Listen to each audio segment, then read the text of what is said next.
Apologies for the intrusion. I'm Hugo. Let's just say I'm something of a collector. I've heard your video store is the most classy one in all of New Eridu, and I must say, it absolutely lives up to its reputation. The ambiance here is understated yet refined, elegant but still cozy. It's so soothing, like a steady beacon in the dark. I've also noticed some well-known individuals frequenting this place, including elite members from PubSec and HSO. Your achievements at such a young age truly impress me. You've got a way with words. Yep, exactly what you said. Trust me, I'm being honest. I do find your store quite special. So, I guess the rumors about this place are true. Children of devils. What are you talking about? I'm not following. Am I imagining it? Or do you seem really nervous all of a sudden? Children of Devils is an old movie I've been searching for, but it's so niche I can't find a copy in good condition. Or perhaps, did this movie remind you of something else? You're imagining it. I'm just surprised there's a movie we haven't heard of. No worries. Like I said, this movie is rather niche. Despite the word devil in the title, it's actually about vampires. I'm sure you already know. Vampires were a popular fictional concept back in the old civilization. Typically, they are pale-skinned, well-dressed, exuding a mysterious and dangerous aura. But beneath their immaculate facade lie lethal fangs for draining human blood.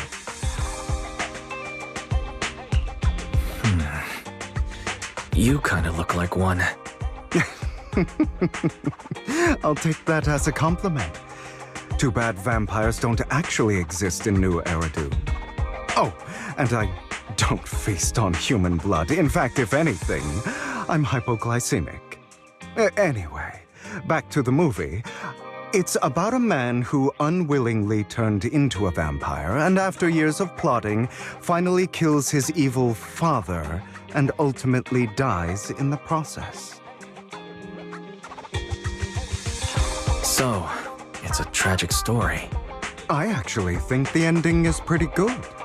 At least he accomplished his goal, and death was just the price he was willing to pay.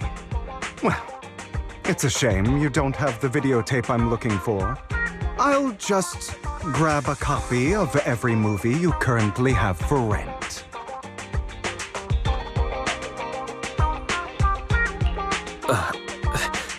Thank you for your patronage. That's very generous of you. Just think of it as my thanks for chatting about the movie with me. Your store is like a collector's gem in itself. Please, consider my payments here as an investment in a collector's prized find. Your definition of a collectible is pretty broad. Just as I'd expect from a collector. Because of my work, I happen to know some of New Eridu's upper echelon. Some even collect human organs. Just some rumors circling around. Hope I didn't spook you. No worries. I don't scare easily. I've seen my fair share of crazy stuff. Guess I was worried for nothing. With so many high-profile individuals visiting here, I'm sure you're well-connected and experienced in various fields. Speaking of which, there's a big industry auction coming up. They'll probably have lots of collectibles, maybe even rare videotapes not on the market. If you'd like to attend, just let me know.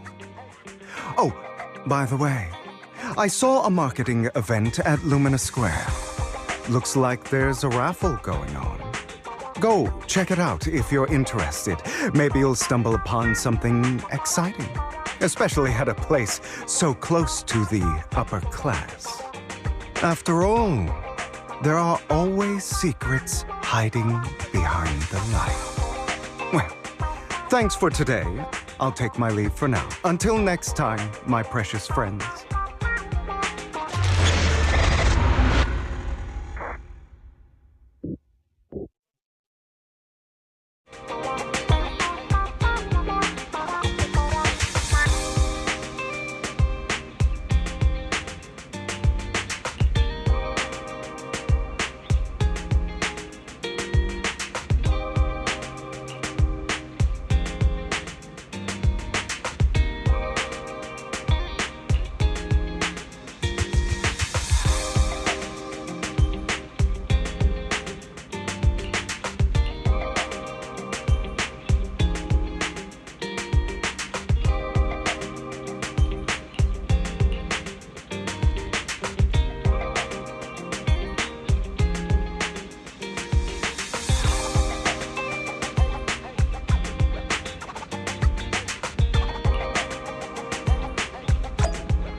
You there! Why not come try your luck? All sorts of prizes are waiting to be won!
Guy seems arrogant.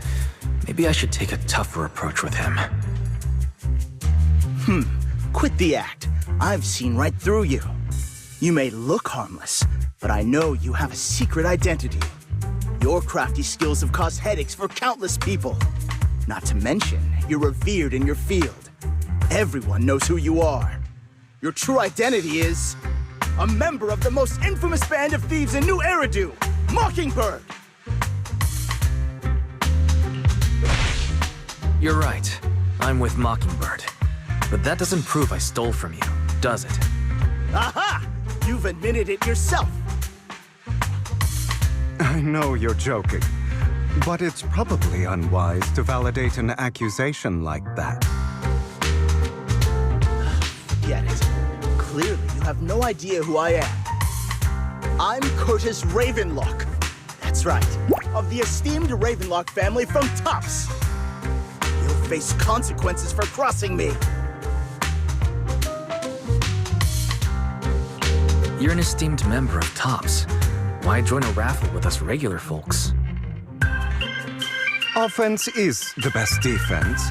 Seems like you've got that down. I'm only here because my family sponsored this event. I just joined the raffle for fun. It's not like I actually need the money. Anyway, You were the only one next to me when I lost my wallet. It has to be you. Just admit it!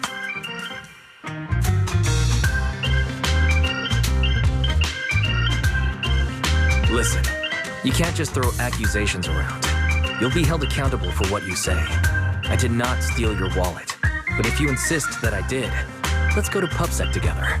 Of course, if you can't prove it, I'll be pressing charges against you. Press charges? That's a bit too extreme, don't you think? Looks like you found the right approach to deal with people like him. In any case, my wallet is missing. It had a ton of Denny's, so someone's got to answer for that.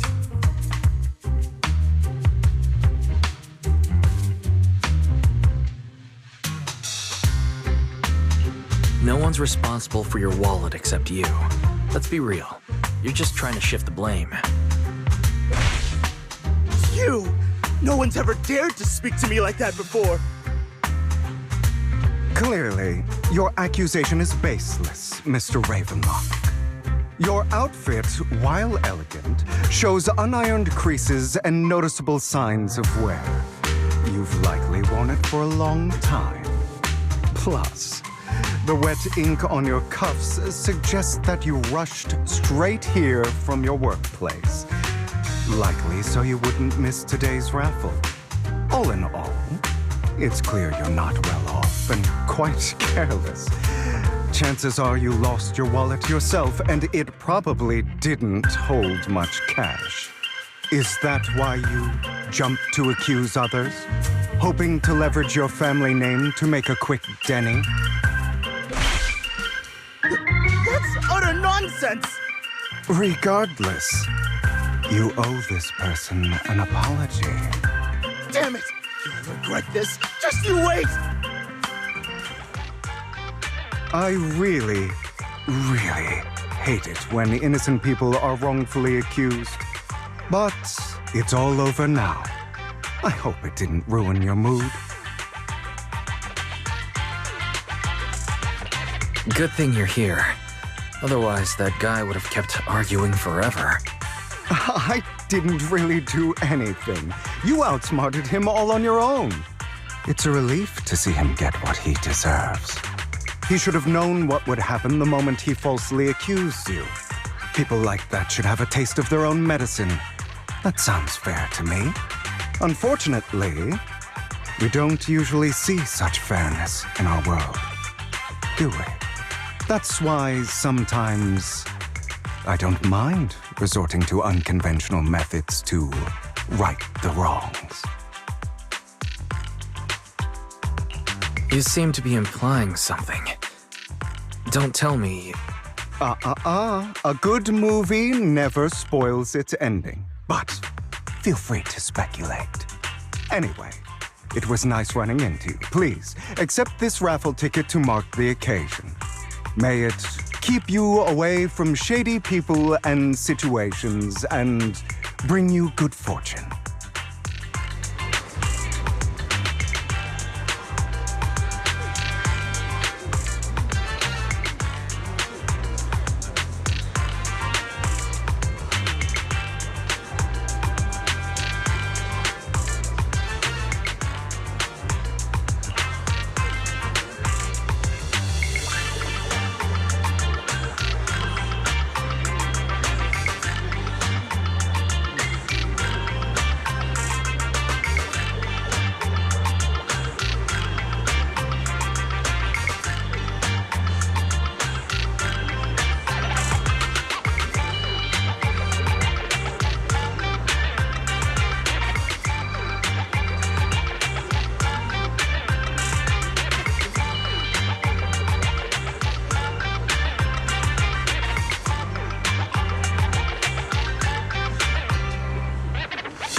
Anyone else want to redeem?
They're here with me now, sir. I'm glad to have the chance to speak with you, young'uns. Helios Academy used to be a peaceful and comforting place. You know about Helios Academy? Yes, I do. And I knew your teacher, Carol. She was a kind person. I was truly sorry to learn that she was the one held responsible for the fall of the old capital.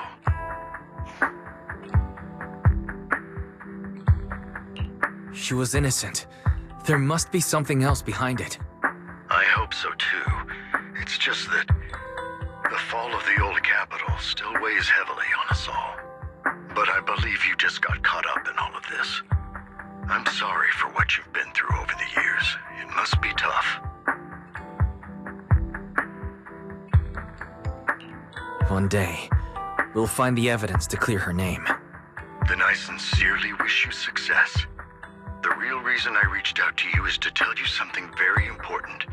Something about your eyes. I stumbled upon some of the data Carol left behind.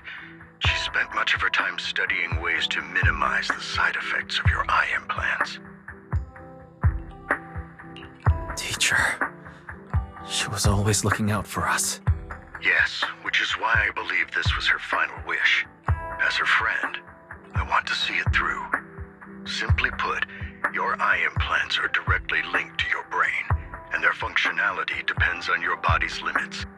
As a result, the HDD system takes up a part of your body's capacity.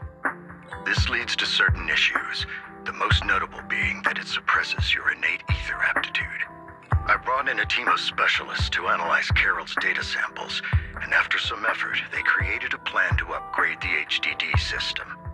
After the upgrade, the HDD system will operate with significantly reduced power consumption, allowing for a substantial boost in your ether aptitude, or rather, a restoration to its original level.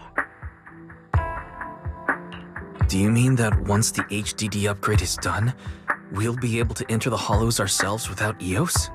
Exactly. You'll likely experience some discomfort at first, but you'll get used to it over time. I'll have the specialists from Marcel Group continue monitoring your physical condition to reduce the burden on your body and help restore your ether aptitude more effectively.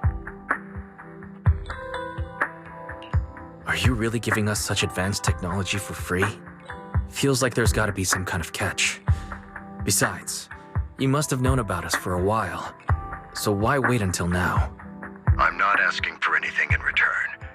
As for why I didn't reach out sooner, truth is, from what I've learned, your eyes possess even greater power. Perhaps the power within you could affect all of New Eridu. But you must understand, power is a double-edged sword. It can be used against enemies or allies. As the mayor of New Eridu, I must ensure everyone's safety.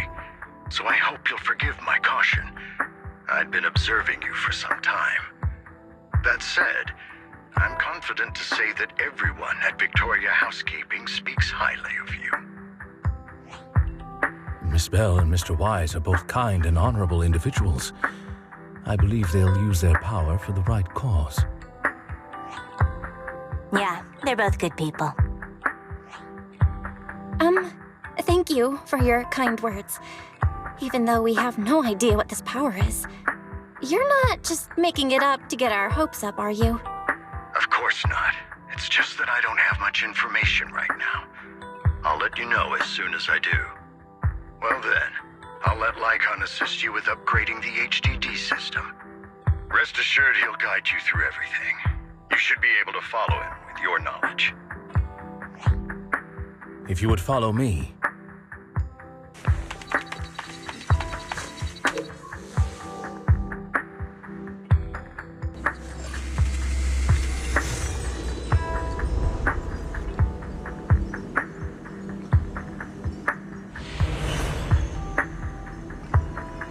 How are you feeling now? All good, I think. Really? I'm feeling a bit off. Your body is adjusting. Give it time to adapt to the changes. As a precaution, hold off on entering the hollows until you feel better. I see. In that case, I'll sit back and help Wise for now. It's quite impressive one of you adapted so quickly. Your ether aptitude is now on par with most hollow investigators, meaning you're ready to explore regular hollows. But you must be careful at first. Lycon, Ellen, why don't you two go along? One of the data piles in the hollow near the metro is malfunctioning, and we need a skilled proxy to address it. I'll assign this task to you. Of course, you'll receive fair compensation upon completion. Take your time at the journeys ahead. You've got plenty of time to uncover your full potential.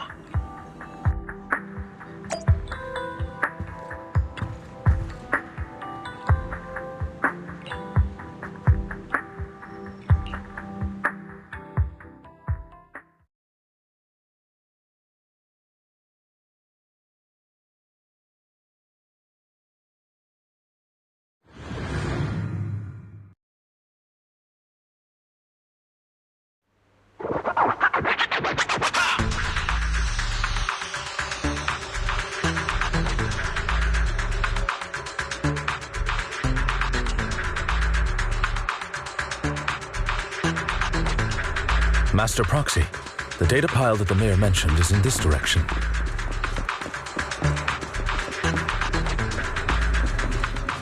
Let's keep...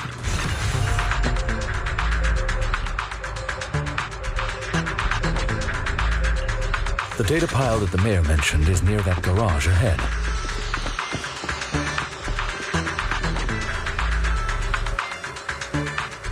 What a pain.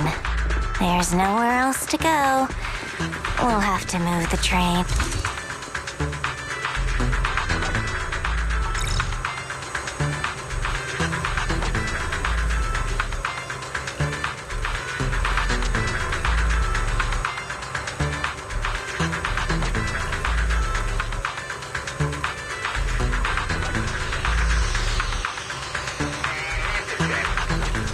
We should search for the passcode nearby to disable the laser, and then move the train.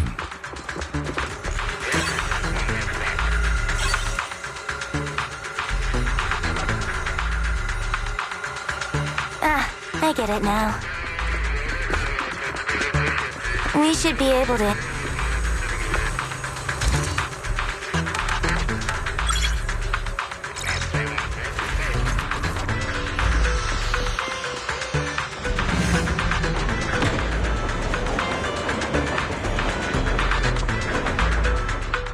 How are you feeling now, Master Proxy? Fantastic. Never been better. I'm relieved to hear it. If you feel any discomfort, please, let us know at once. Yeah, I'll carry you on my back if needed. Well, that won't be necessary. You've always had a sharp mind, and now you've got the muscles to match. Thanks for the compliment. No, I was just thinking. When will you pick up some fighting skills? If you can fight, you could handle things in the hollow all on your own. That'd be pretty neat.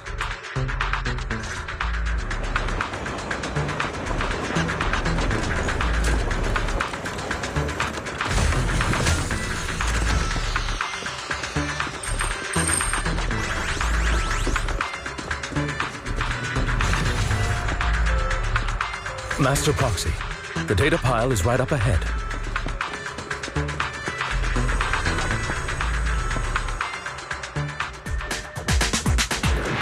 Worry not, Master Proxy. We'll ensure your safety.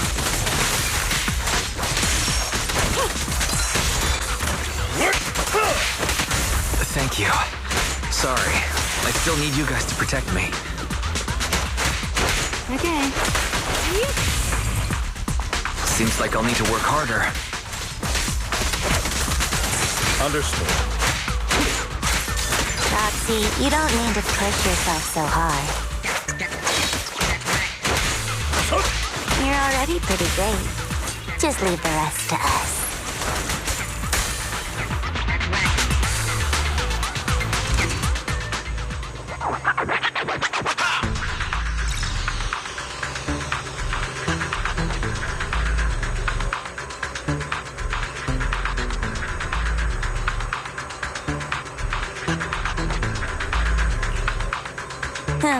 It's another passcode. We should be able to find the passcode nearby. Let's keep an eye out for it.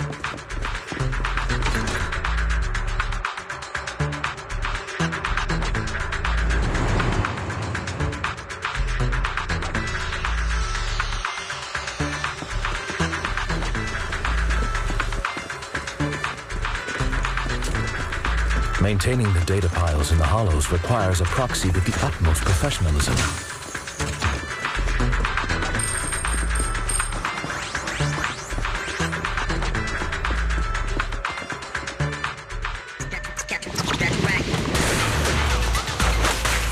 Better dodge. I'll take this. Helpful time to...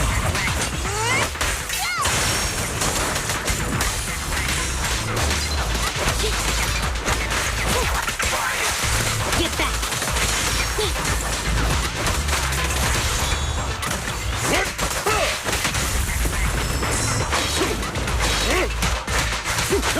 No worries, boss.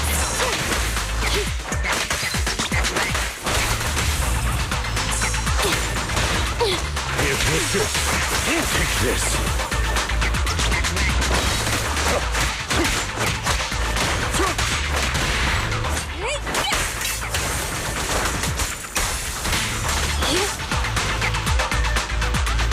Master Proxy, let's take a look around this area. We might be able to find clues regarding the passcode.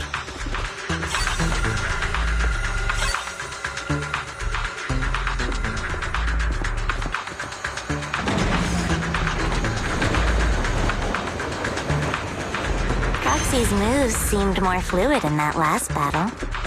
Master Proxy, this should be the second passcode.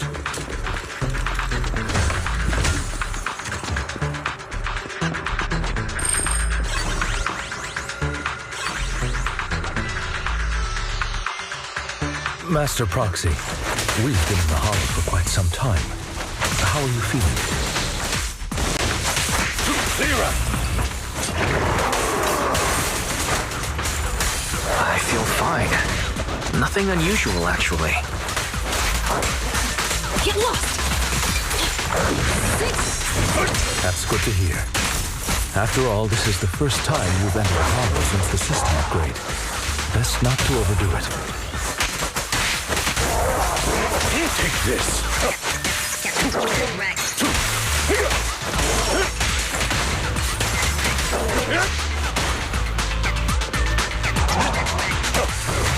Let's end this fight quickly.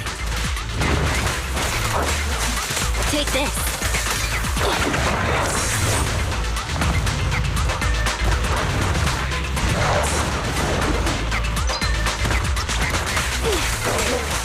Get lost!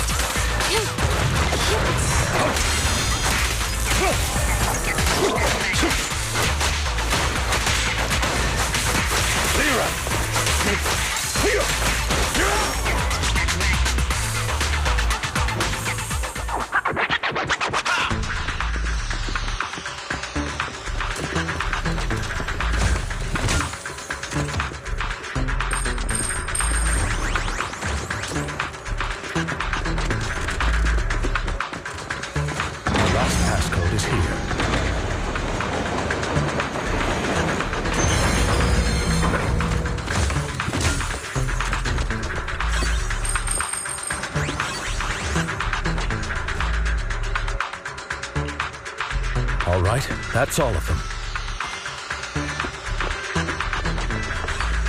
Let...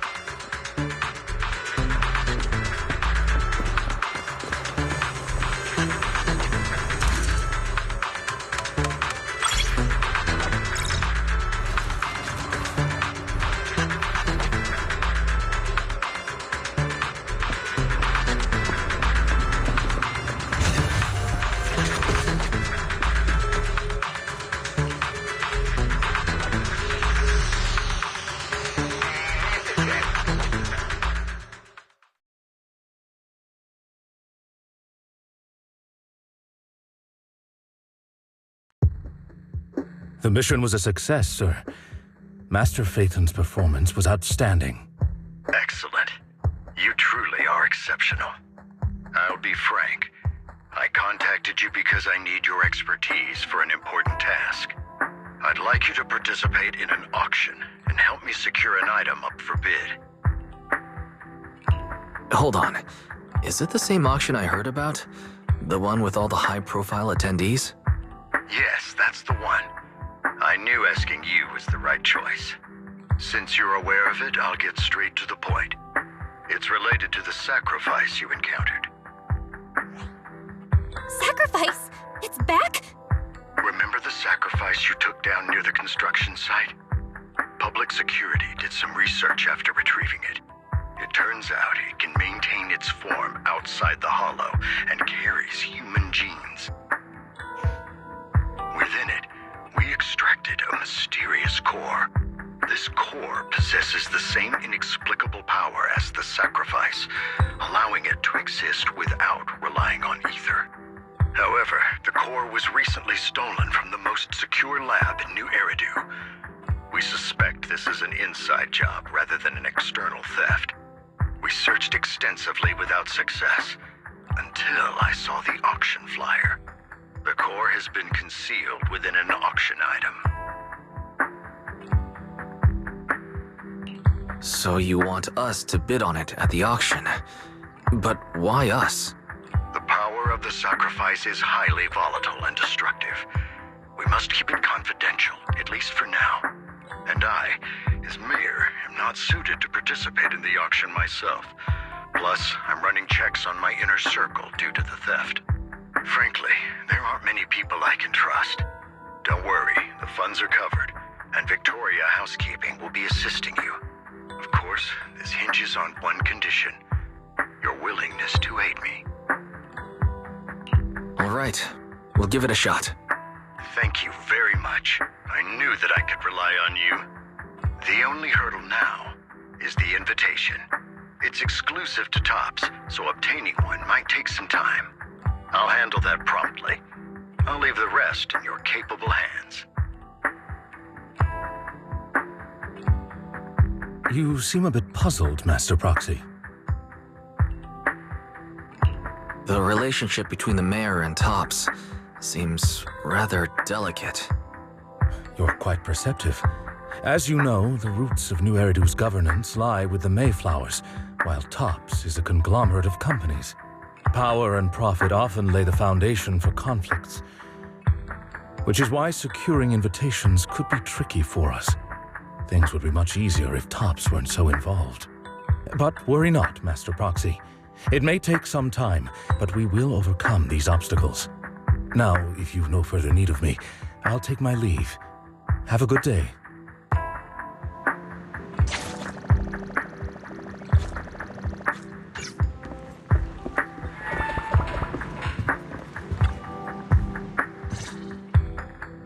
Didn't that collector Hugo mention if we wanted to attend the auction, we could give him a call? But he didn't leave us his contact information. Odd, right? If he wanted us to contact him, why not leave a number? Did he just forget? Maybe he left a puzzle for us to solve, like in the movies. You've been watching too many movies, Wise. We need to separate fiction from reality. Come to think of it, Hugo did leave us a raffle ticket and said something weird. He said something cringy like, "There are always secrets hiding behind the light." Wait, don't tell me.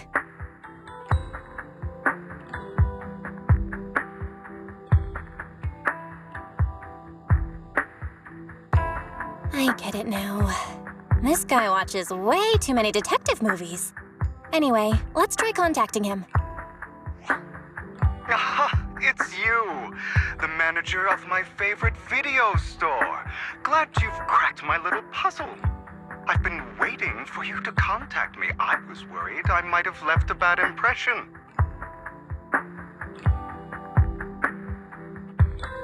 Actually, I have a favor to ask. About the auction you mentioned. Could you secure 2 invitations for us? Ah, so you'd like to attend the auction? I'd love to assist, but unfortunately, I have some tasks at hand. But if you two can help me with my current task, I should be able to find time to get the invitations you need. What kind of task? Is it something I can handle? Nothing too dangerous, I hope. Don't worry, I would never put you in danger. Let's discuss the specifics in person. I'll wait for you at Dew Gardening Shop in Lumina Square.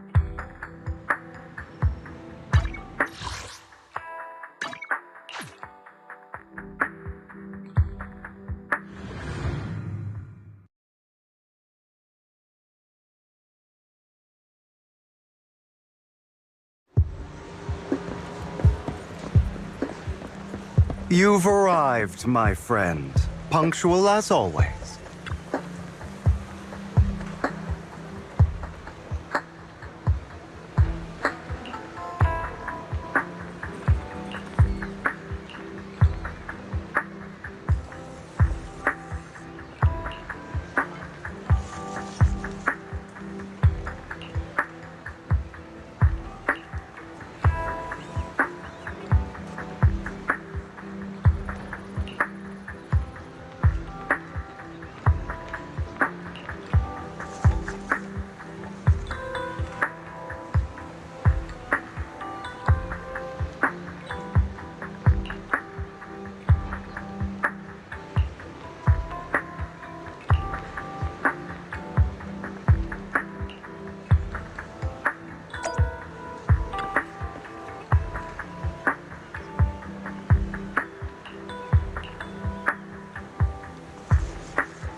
Another waste of my precious time.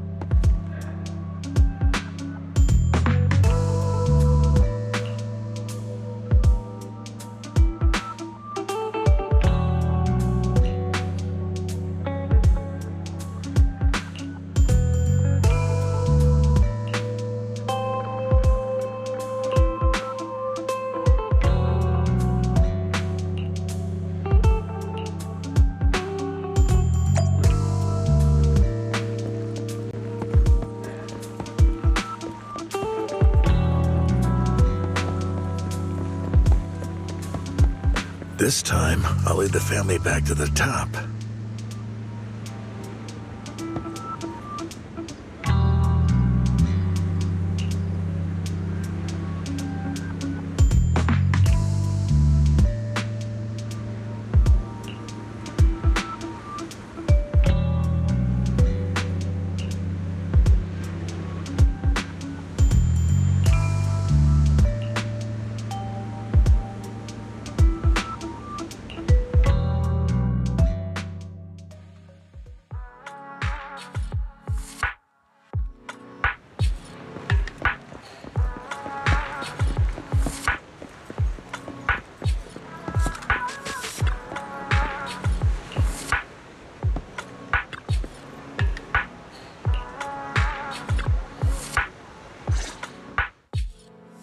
Good day, manager. Wonderful to see you again. You're as sophisticated and charming as always. About our previous discussion, I assume you've made some progress?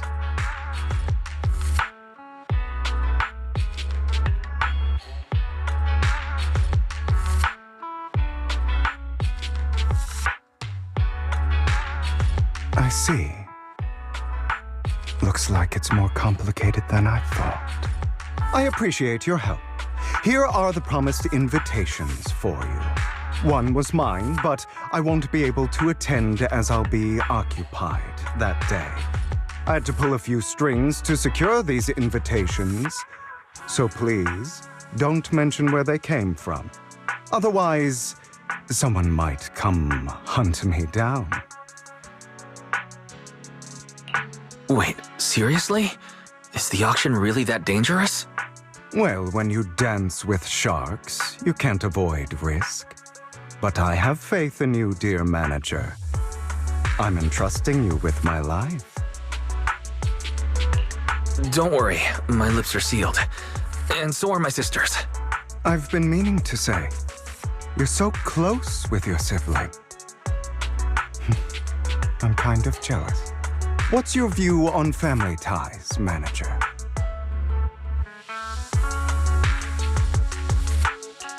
It's a bond you can count on. Like, no matter what happens, Belle and I have each other's backs. That's the exact kind of answer I expected from you. How lovely. I once had a half-sister. Different mothers. Had? You didn't have a fallout over some big argument, did you? No, we never argued. I would like to try, but it's too late. She's been gone so long. I can barely remember her face. I'm sorry. I didn't realize it was a sensitive topic. My condolences. It's okay. I brought it up first, and it was ages ago. Anyway, back to what we were saying. It's highly likely that Hartman will be at the auction as well. As you know, while he's the rightful heir to the Ravenlock family, he keeps many secrets. Should you cross paths with him in the future, be cautious. He's sitting up on his high horse looking down on everyone else, and he'll do whatever it takes to get more power. I hope these upper-class people eventually face the punishment they deserve. Too bad the scales of fate lean one way or another, unless someone steps in to tip them back. I digress. That's all for today. I have some errands to attend to, so I'll take my leave. Have fun at the auction.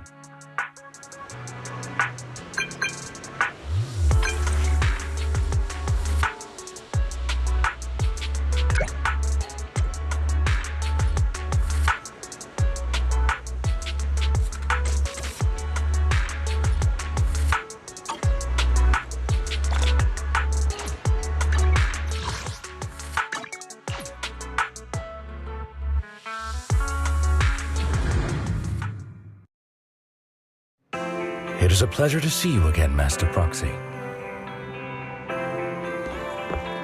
It's been a while.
Shrouding the truth in a deep, enigmatic haze.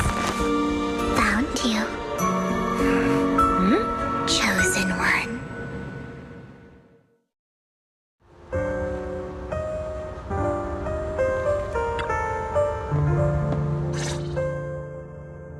You are exactly as I thought you'd be.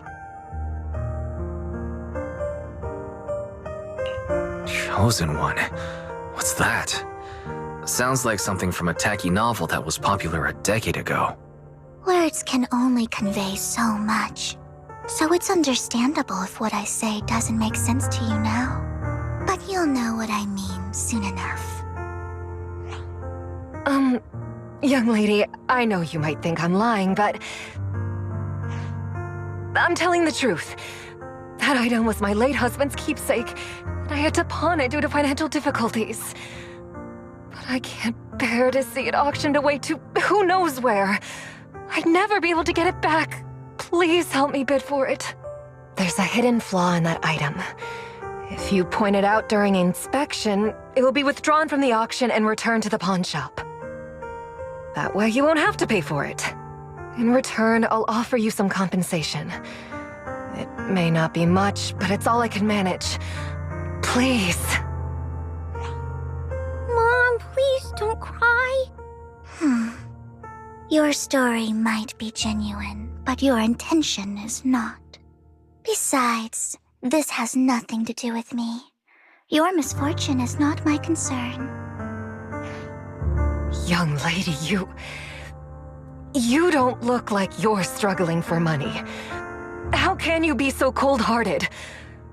I'm sure this refined individual here feels the same way.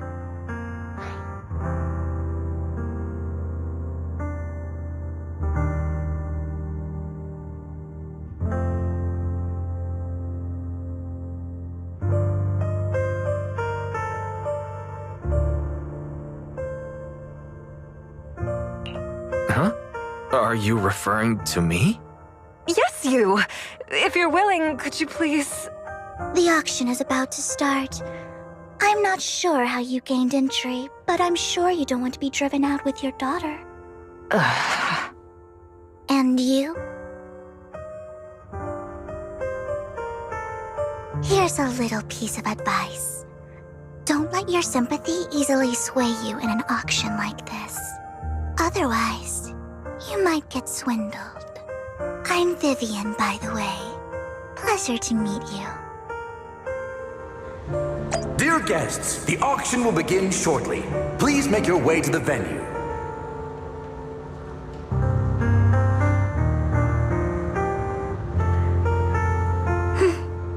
Not much longer until it's mine.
Be from the Ravenlock family, but he's been entering the lottery in secret.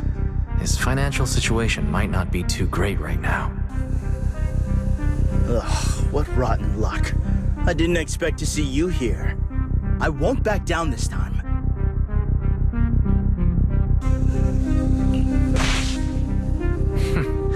Aren't you that bigwig from the Ravenlock clan? Surprised to see you at the same auction as us commoners. This is the top auction in the industry! I really don't know how you got an invitation, but I doubt it was through legitimate means. You seem a bit hesitant. His accusation isn't true, is it? You should just give up already.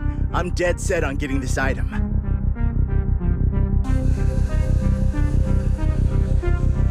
Truth is, we've got a solid sponsor. Give up, because we're going to secure this no matter what. So that's how you were able to join the auction? I knew there was something funny going on. Damn it, am I really going to lose? Nicely done. I see you're getting the hang of manipulating your opponent's emotions at the bargaining table. Okay. Let's not rush into inflating the price. Seems like it's just the two of us interested in the item. Why don't we discuss this in private first?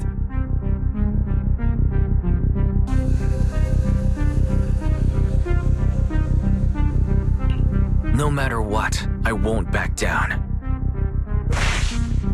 Ugh, I didn't expect you to be so determined. This is the perfect moment to shake your opponent. You're really stubborn, huh? Is it really worth arguing over such a small collectible?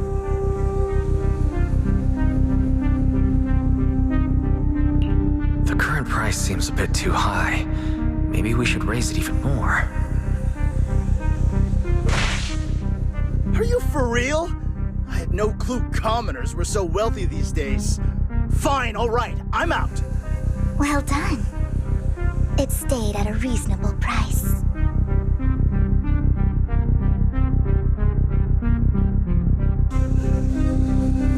Regardless, Congratulations on your winning bid. Though, in my opinion, its aesthetic style is a bit ahead of its time. But as long as you like it, that's what matters. After all, the true value of art is in the love people invest in it. The next item is truly exceptional. The final creation of a legendary artist, the only one of its kind in all of New Eridu. The artist's tale is quite fascinating. Unrecognized during his lifetime, his works were discovered by art collectors after his death and became hugely popular. Because of this, authentic works are few and far between, making each one incredibly precious. And this stunning final piece, anyone who loves his work won't want to miss it. Without further ado, let's get started! Starting bid, 200 million dennies! If I can get it for under 500 million, I can still turn a profit. 300 million! If I'm not mistaken, Wise, isn't that the item the woman asked Vivian to bid on? Yeah, that's the one. If our budget allows, perhaps we should. 1 billion. Even if his final piece is a collectible of this quality, starting at $1 million right off the bat. Since she doesn't have to earn her own money, any bid is just a number to her. Was that Vivian? Wow, she just said, "Don't let your sympathy sway you," then went ahead and bid anyways. Yeah, but she can literally afford not to take her own advice. Ooh, this elegantly dressed lady certainly has refined taste and deep pockets. So, is anyone ready to challenge this young lady? Invest in the legacy of a talented artist who left us too soon. Its value could double in the future. I'd advise against it. I'm going to bid on this no matter the price tonight. This young lady is certainly very confident. Our time is almost up at $1 billion. Going once, going twice, going 3 times. Sold for $1 billion. All right, ladies and gentlemen, that concludes the first half of the auction. Please feel free to unwind in the lounge for a bit, as more treasures await in the second half.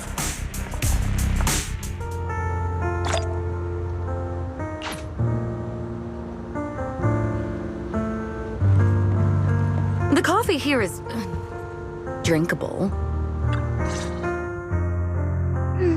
You have a strange look on your face. Despite her ruthless exterior, she's actually quite kind-hearted. Though you wouldn't dare think that, would you?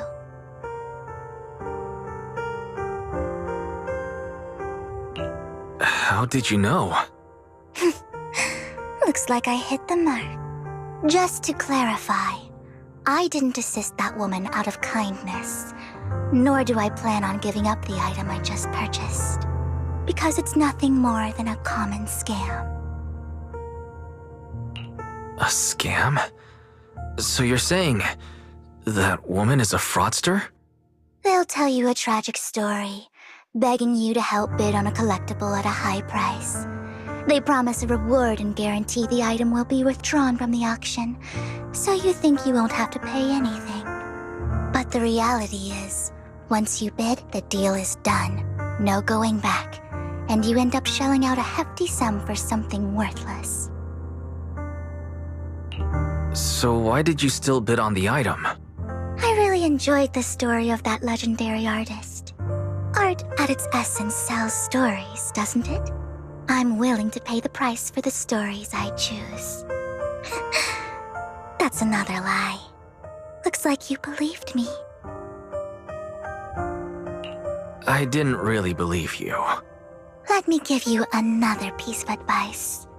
Appearances can be deceiving. People often mask their true intentions. Sometimes, what you can't see is the real truth.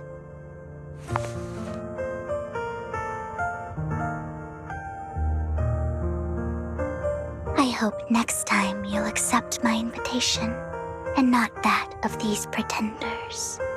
I'll see you soon, my friend of many secrets.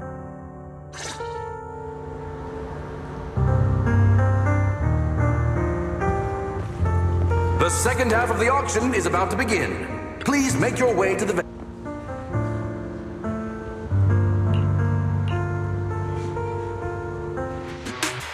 Ladies and gentlemen, welcome back! Up next in our auction is tonight's showpiece, the one-of-a-kind Robe of Heroes! Legend has it that, long ago, this was a garment that only a hero could wear. What's truly fascinating is the unique gem embedded in the collar of this robe. It's unlike any gem I've ever seen. Almost magical.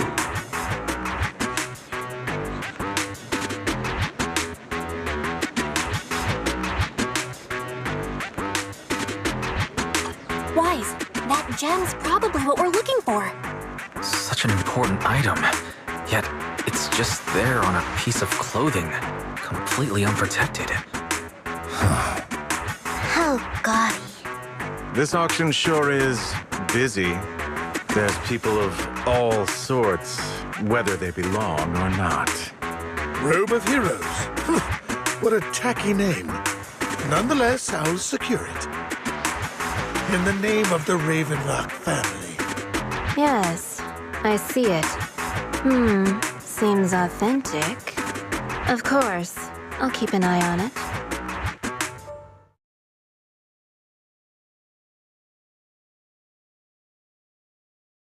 I didn't expect this to drag on so long. I believe there is no meaning in continuing this senseless bidding war. Frankly, wasting time irks me more than squandering money. So, my friend, let's cut to the chase. What did you have in mind? This man is pretty shrewd. Maybe I should match his energy.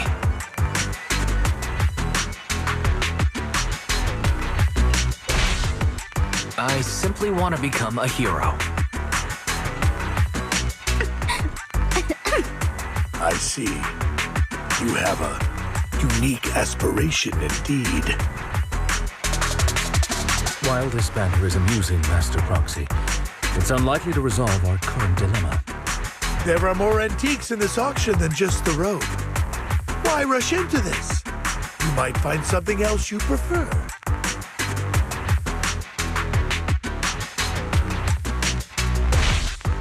I'm not a collector, so I'm not into antiques. That robe just caught my eye. In that case, how about we strike a deal? All I want is that gem. So, if you cease bidding now, I'll take the gem and you can have the rest of the robe. How does that sound? He called our bluff. The Ravenlock family always gets what they desire. If you have any doubts, feel free to ask around. What a coincidence. I, too, always get what I want. You're quite confident. You know when to stand your ground. Well done. My time is valuable, my friend. I've already lost a significant amount of Denny's talking to you. If I offer you a token of appreciation, let's say a hefty sum of Denny's, would you consider backing out of this bid?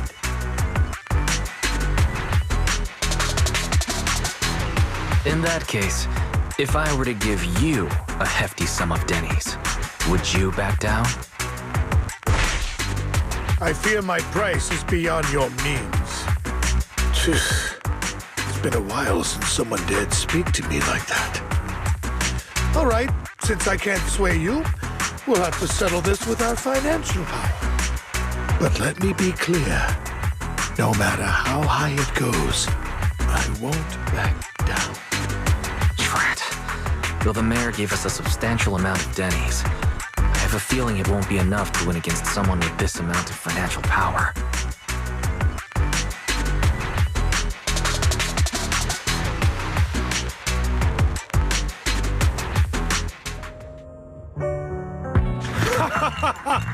Thank you, everyone. It appears I'm the final winner of this auction after all. Well, I'll be taking this masterpiece with me. Of course. I must extend my sincere gratitude to all of you. Damn it, we almost won! Ugh, Denny grabbing jerks. I got a message from Hugo. He wants us to... Look up? What happened? Why'd the lights go out?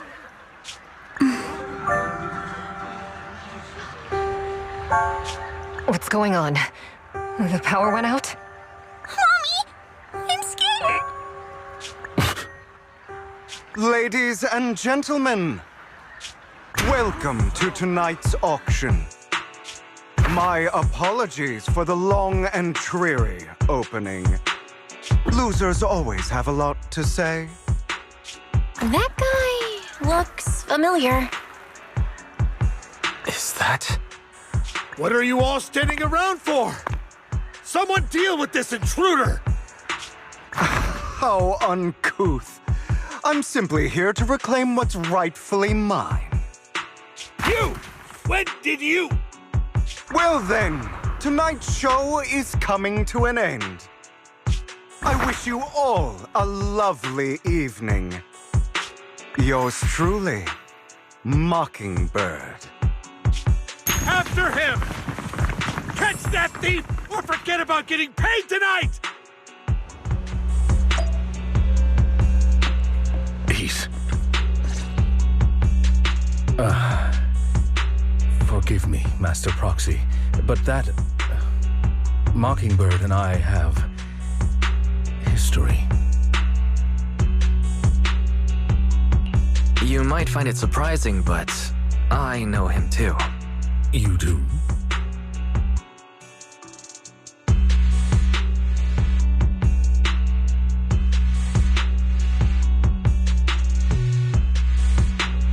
I see. So that's how you know him. Years ago, we founded Mockingbird, the Phantom Thieves Syndicate. Things started off well. We were young, with naive ideals and lofty goals, and we pursued what we thought was right. But one night, that all changed. There may have been signs of what was to come, but no one noticed them at the time, or perhaps we chose to ignore them. Eventually, I left Mockingbird and accepted the olive branch extended by the mayor. The separation was, shall we say, less than amicable. And my dearest friend became my sworn enemy.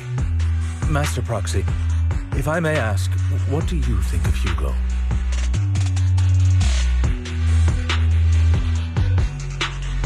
He seems pretty nice. He did lend us a hand, so he doesn't really come across as a bad guy to me. I see. A facade, I'm sure, to earn your trust. In any case, he's very dangerous. I'm still unsure of his intentions, but we cannot risk letting him have the sacrifice core. Based on my past experiences, I can likely predict the route he'll take to evade his pursuers and escape. However, this path lies within the Hollow. Master Proxy, can you... Let's head straight there. I'm feeling pretty strong right now. Very well. Please, follow me then.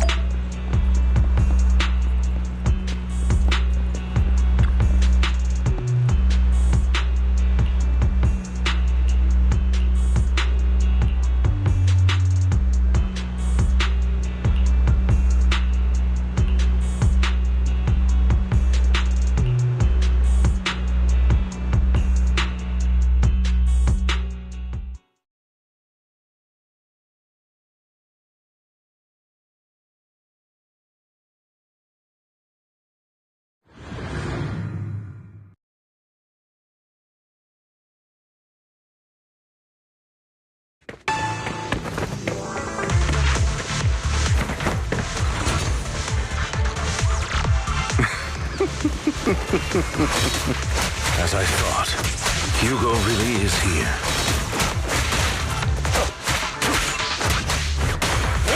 When we were still working together, he would often choose routes that were difficult to attack, yet easy to defend. Master Proxy, the layout of the port is complex. Ethereals may jump out from any corner.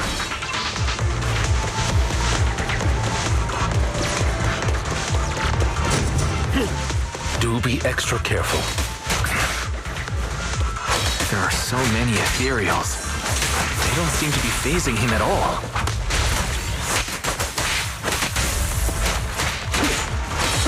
though I am loath to admit it. That man is quite formidable.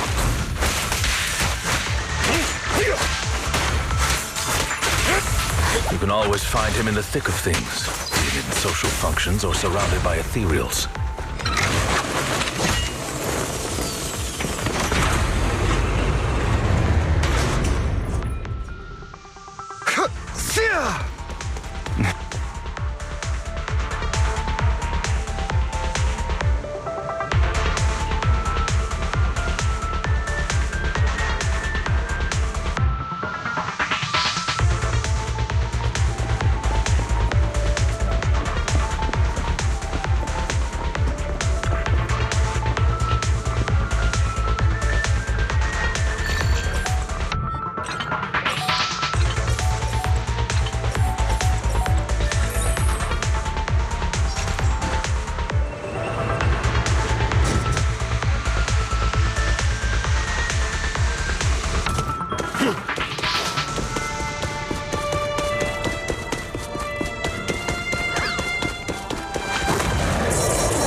Careful, or you'll get hurt.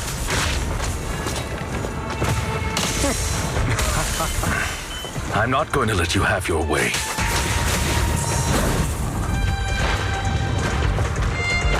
Master Proxy, that's one of Hugo's weapons. Make sure to avoid it.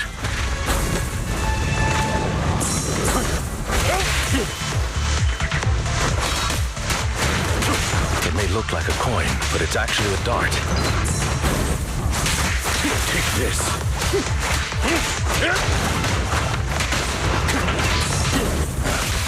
He carries around a briefcase filled with all sorts of weapons. It's quite the hassle to deal with.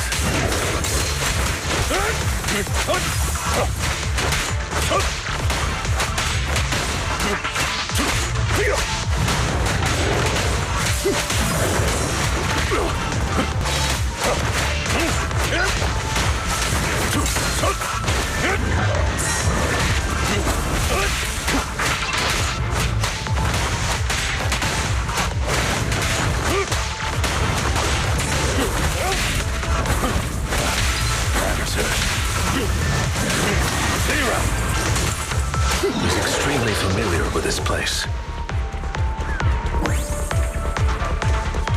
Master Proxy, dragging this out will only be to our disadvantage. Let's proceed through here post-haste. Time to stand still.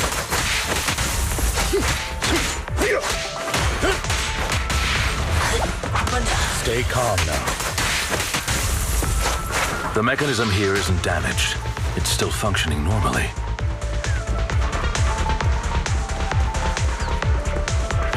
Something's not right. It feels too easy, almost as if...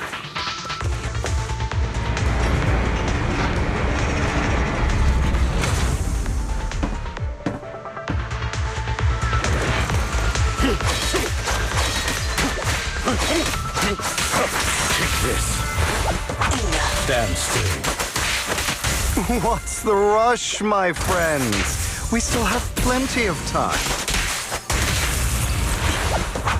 Stay calm now.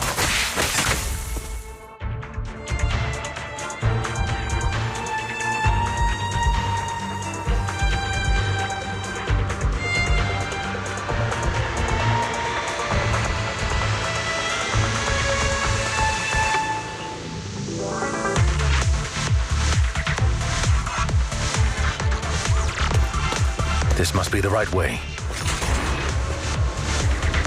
Not to worry, Master Proxy. We'll be able to catch up to him soon.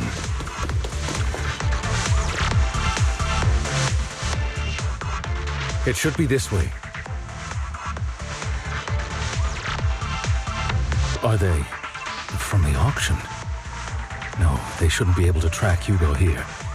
They're likely just hollow raiders. Back then, Hugo would typically retreat into a hollow after securing the goods. And as his partner, I'd be responsible for leading the pursuers astray. I'm unsure if he has a partner now, or who they might be if he does. Well, Phantom Thieves usually have partners. I assume he must have recruited a new one by now. True. That could make things trickier, as he may have passed the core to his partner. Regardless, Master Proxy, let's steer clear of those Hollow Ridders for now. Although I'm confident in my ability to defeat them, the clash here might delay us and jeopardize your safety. Our main focus now is locating Hugo and retrieving the gem.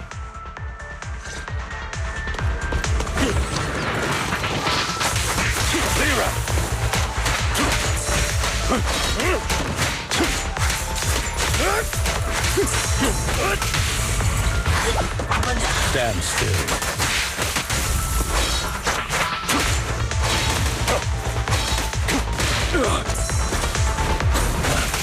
Amateurs, time to hunt.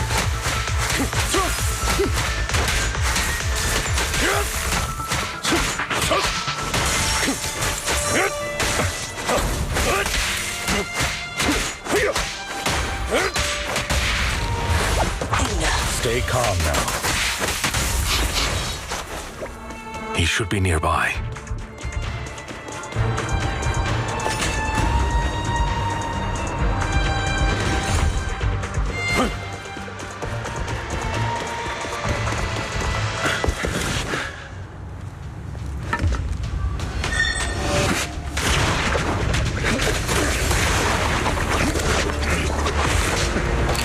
Long time no see, traitor.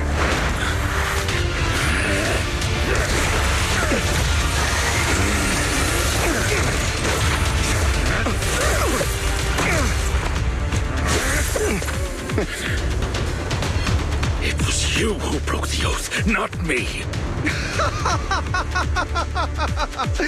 You haven't changed, pompous and self-righteous.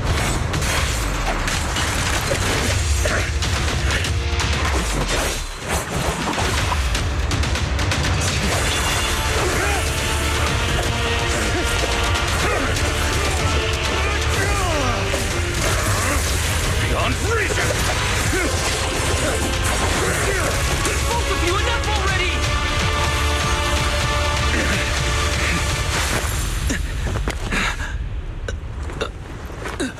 Master Proxy.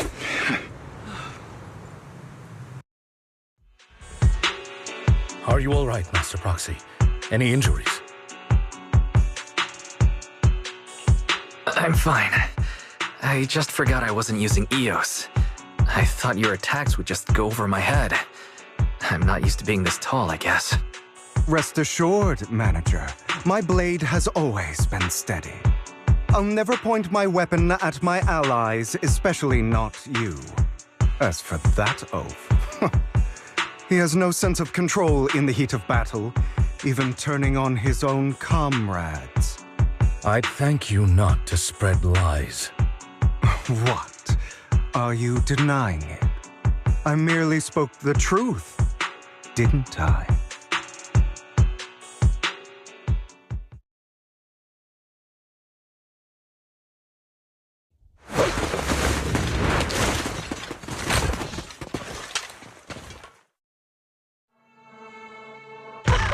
Thought we were in for a tough day, but it seems we struck gold in the end.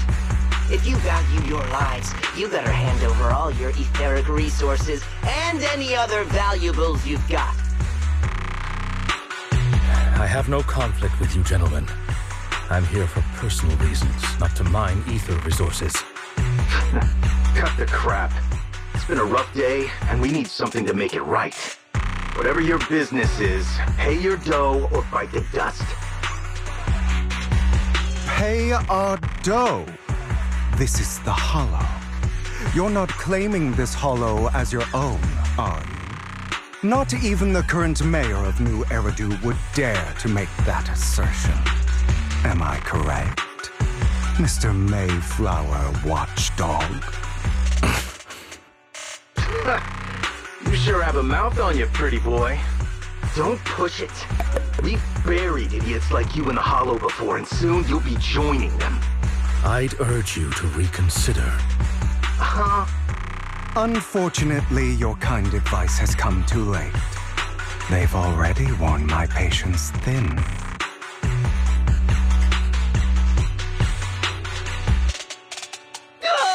Help me! Scared? Then perhaps you should think twice before you act. You've made your bed. Now lie in it. Sorry! I'm so sorry! Please have mercy! Spare us! We won't do it again! Are you quite done blowing off steam? Don't kill them. I'll hand them over to public security once we're out of it. Who do you think you are to tell me what to do? They weren't planning to show you any mercy, yet you forgive them so easily. You haven't changed at all over the years, Lycon. To hell with you and your foolish fantasies of being some almighty savior. Haven't you learned your lesson from what happened with your eye and legs? My principles remain unshaken. No one has the right to take another's life. Sinners deserve punishment. Do you know how many lives they've taken? I'm merely delivering the justice the world needs. It is not our place to pass judgment. I know I will not sway you. There's no point in continuing this argument. I will stop you. I always will. Go ahead and try. I will defeat you. I always will. Be prepared to kneel before me, traitor. You talk too much.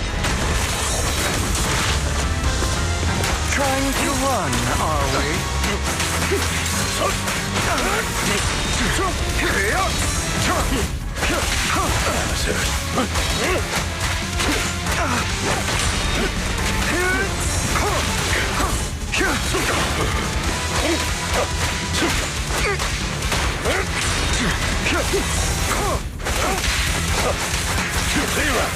Beg for mercy.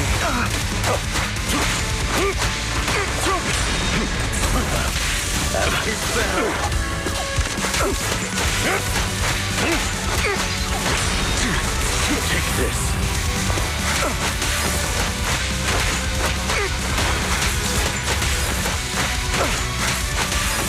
Ready to continue.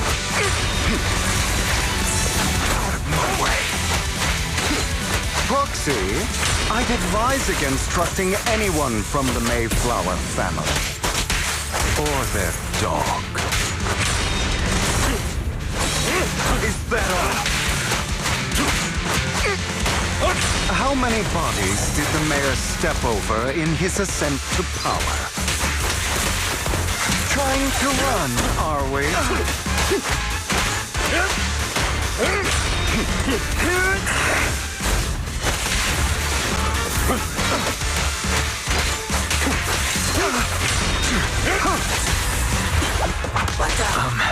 Do you two have to fight?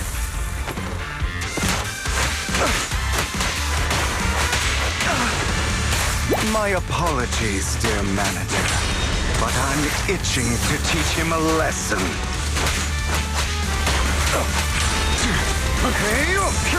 Shut up.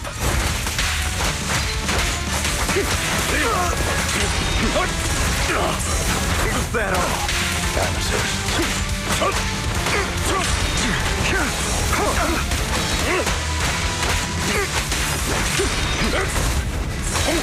Out of my way. Trying to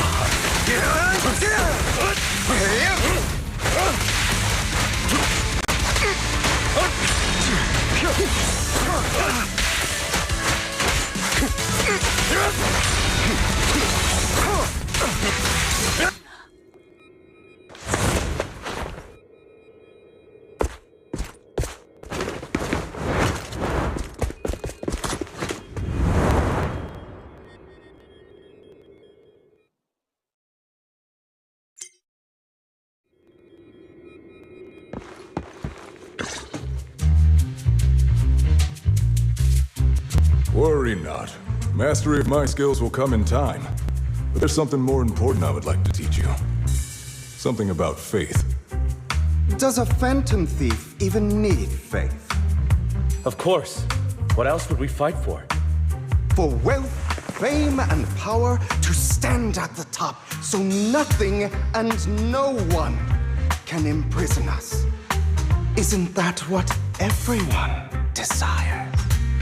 Or perhaps by faith, do you mean something asinine and empty, like justice, dreams, or friendship? Hilarious. Grow up, Lycon.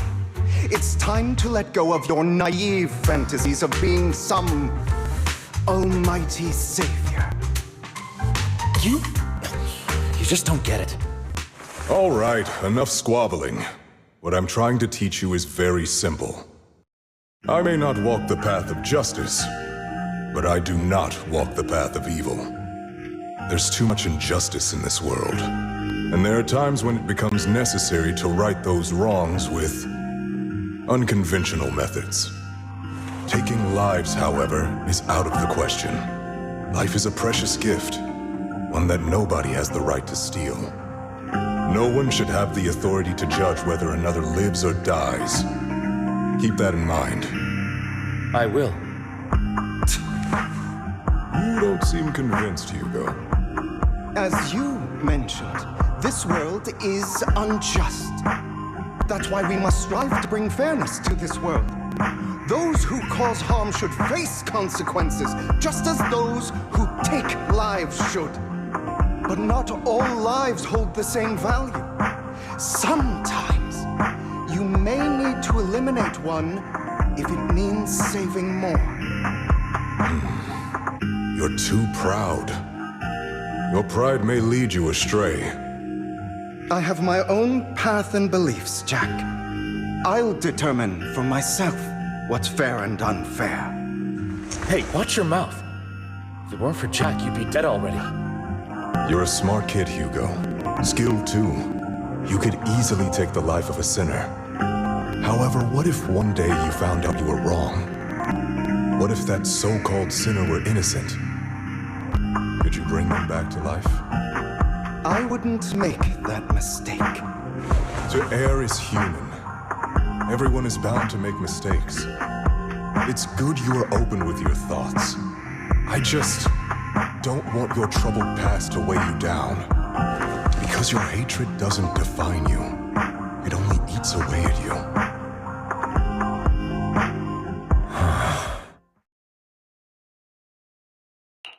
Are you okay, Lycon? You've been quiet for a while. My apologies, Master Proxy. I was just reminded of some past memories. Before Hugo and I founded Mockingbird, we had a mentor, Jack. He took us under his wing when we were in dire straits, imparting his skills and life lessons. But Hugo didn't agree with his viewpoints. Perhaps our paths were always fated to diverge. I've been curious for a while now. What caused you two to split?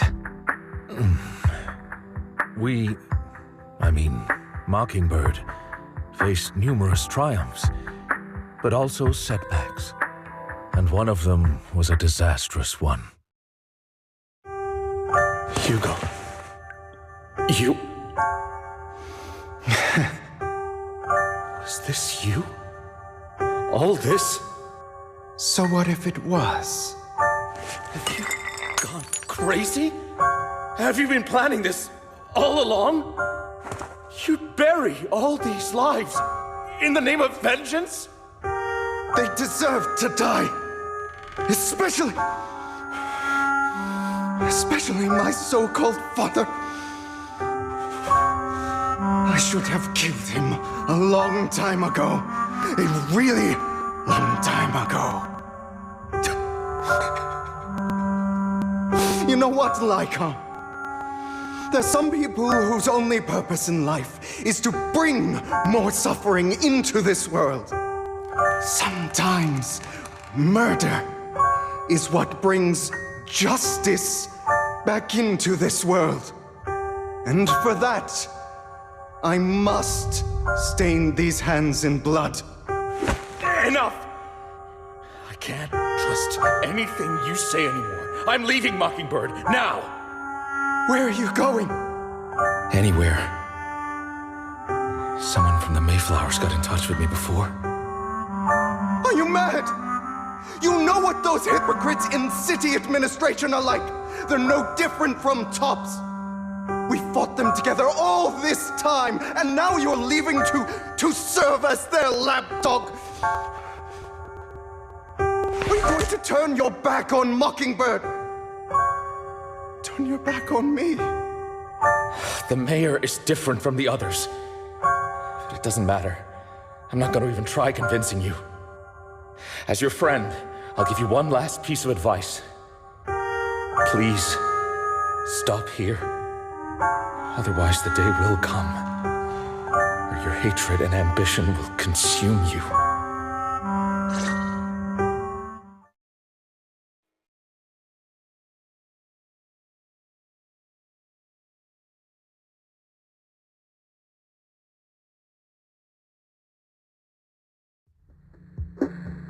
My apologies, Master Proxy, that you had to hear such an unpleasant tale. Hugo came from a powerful family, and his relationship with them was always strained, especially with his own father. So much so that Hugo wanted to personally put an end to him. After shouldering a mountain of injustice, Hugo ran away from home. That's when Jack and I met him. And that setback that Mockingbird suffered turned out to be intimately connected to his family. I had thought it was just a normal mission, when in fact he was plotting revenge. He took advantage of me and everyone else there. I do not mean to pass judgment on him and his decision, but I refuse to accept a partner who is willing to trample over other people's lives for their own desires. Perhaps his family left a mark on him that continues to influence him to this day. In any case, Hugo still has the sacrifice core. We should contact the mayor to plan our next moves.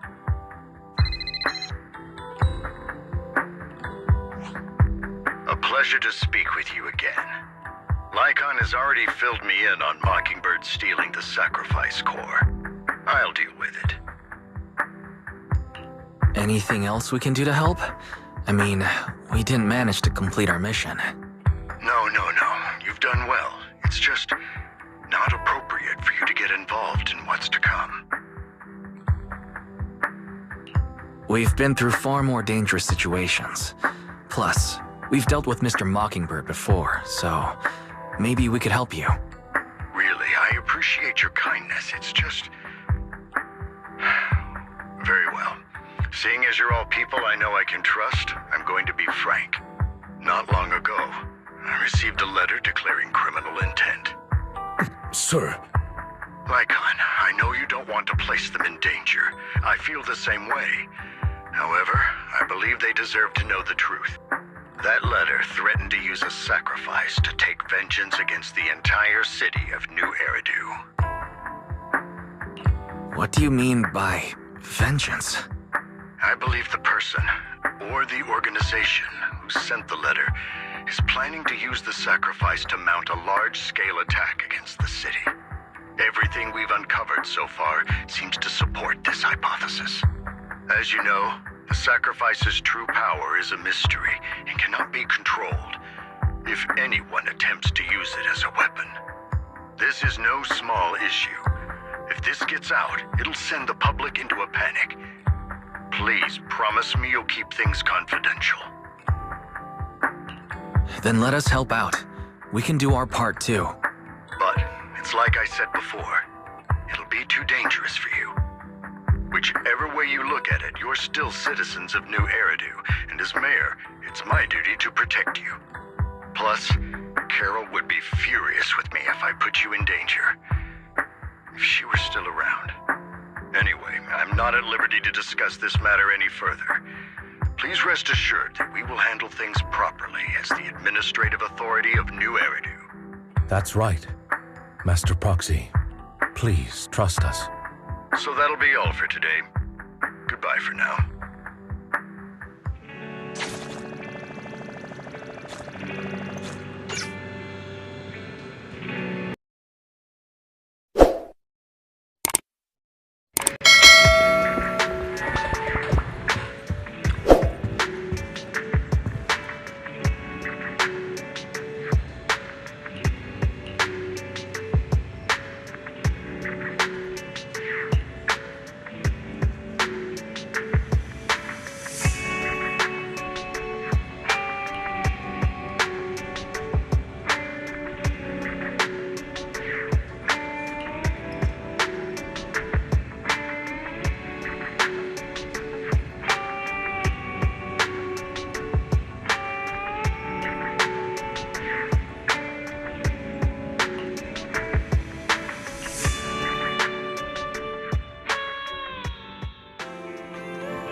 have to work overtime to finish this mission report.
Today's train.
All right, let's get started.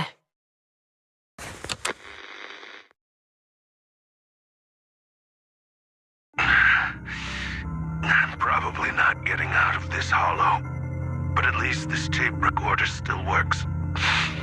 Let's say these are my last words. I gave away my anti-corruption equipment to save those civilians, so I'm not in good shape. Unfortunately, we came up against a horde of ethereals right after that. I rushed over to fight them off and tried to save the civilians, but in the thick of all the fighting, I turned back and realized that I was somehow alone. Nobody was behind me. Luckily, I managed to defeat the ethereals, but the wounds and corruption I sustained in doing so should be fatal.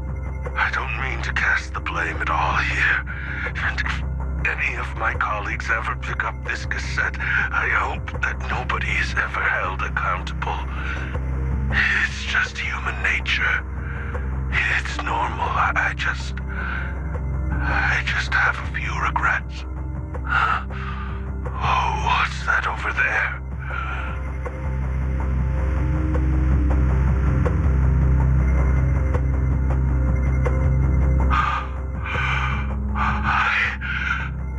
I've seen a miracle. Yes, that thing is right. So long as humanity is in constant conflict against the Hollows, we'll never be able to grasp true power. Only by embracing everything. It's the only way. Only by embracing this power can everyone survive. Oh, Creator, please grant me this!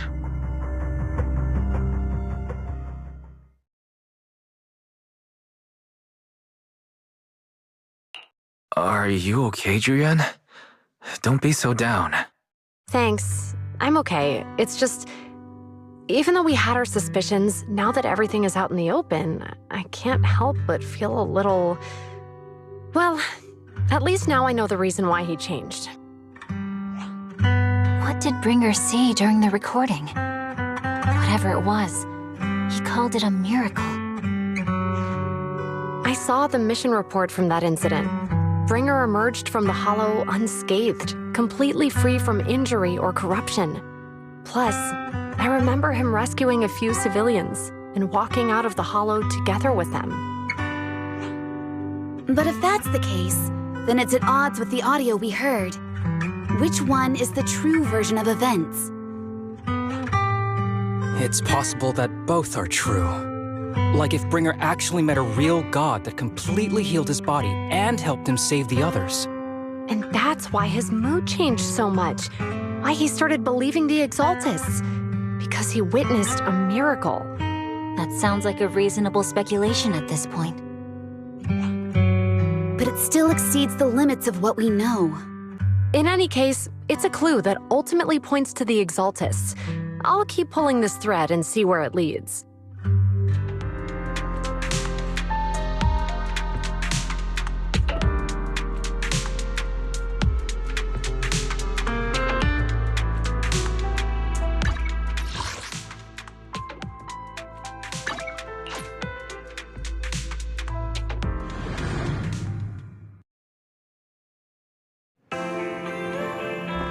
I've been waiting for you for quite some...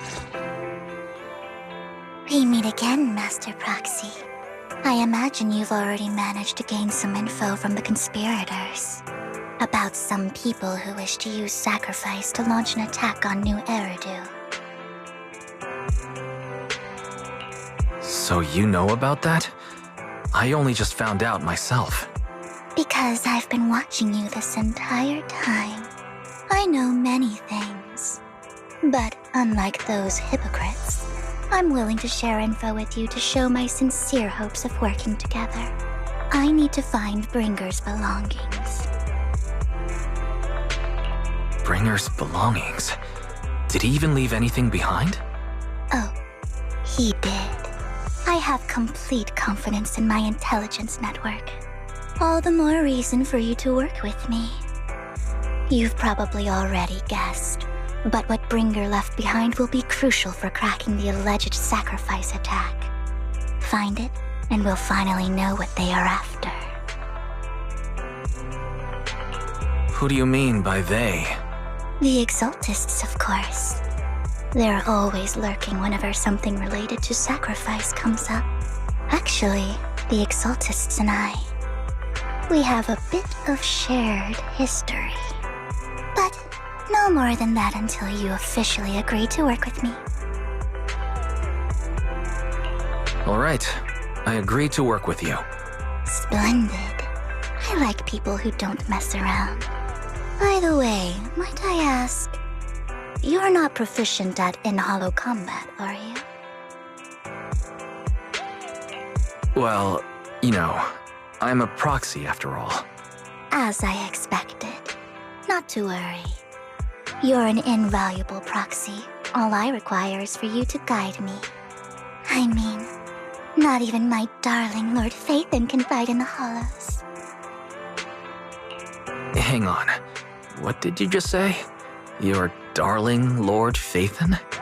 That's right. The best proxy in all of New Eridu. Lord Phaethon. Don't tell me you don't like him. It's not that I don't like him. It's just, it's a little complicated. Well, if it's not that you don't like him, then that means you do like him, right? And I know exactly how you feel. My love for Lord Phaethon is really complicated, too. Great, you're a fan of Lord Phaethon, too. But that makes sense. All of New Eridu ought to be fans of Lord Phaethon. Fine, you're right. I'm actually a fan of Lord Phaethon. Then we're fellow fans! Wonderful. I feel so much closer to you now.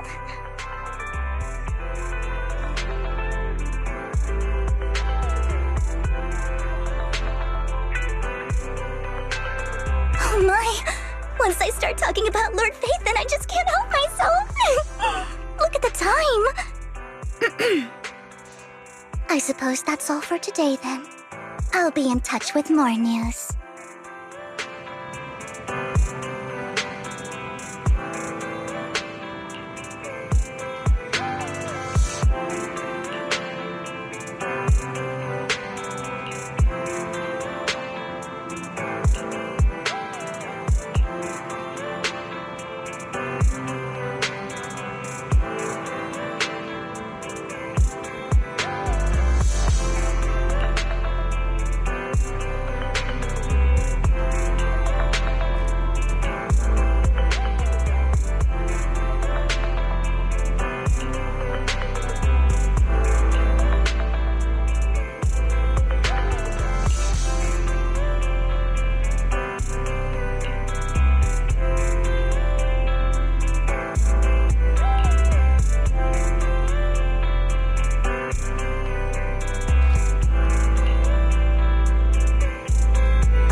Proxy, you're here too. I didn't expect to run into you here. What are you two doing here? And what's with the new outfit, Ambi? I'm here to investigate that incident.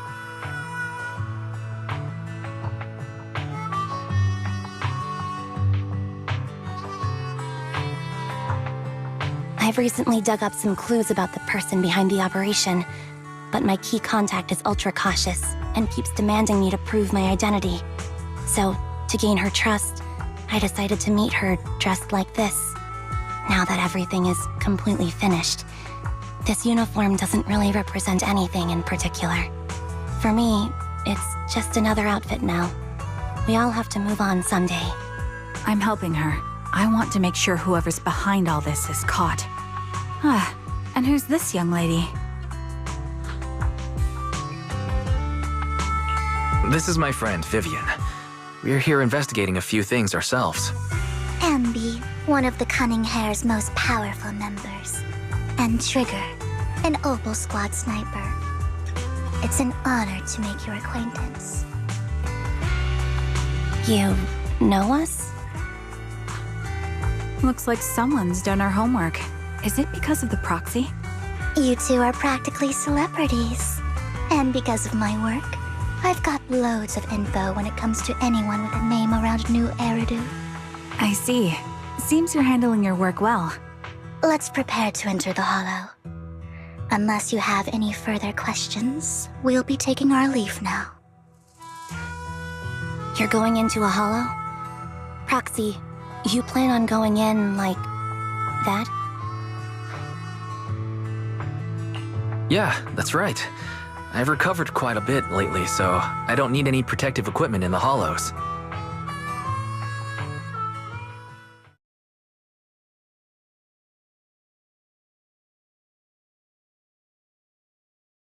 Huh. Aren't you that lady from before at the auction? Hello. I didn't expect to see you again, young lady.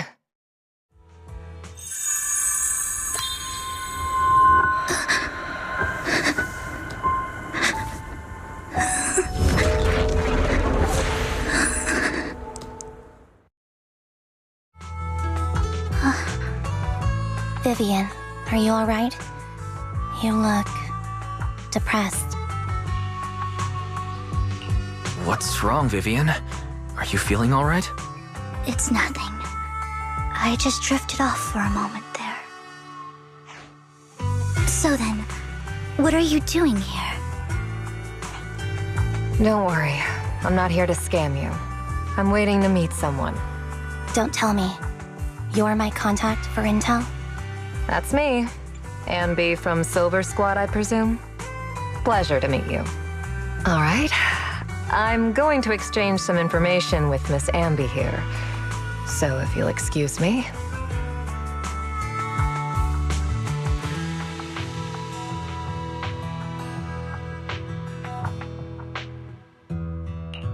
You aren't looking so good. What's the matter? I can tell you later, but not right now.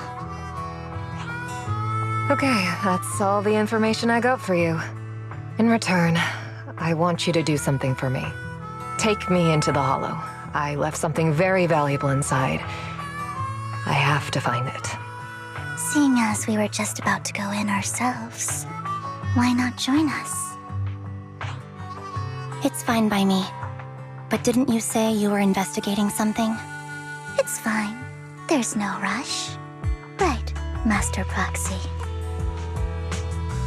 Huh? Yeah, there really is no rush. Sure, let's all go together. It'll be safer with more people, and we'll find your missing item more quickly. Thank you.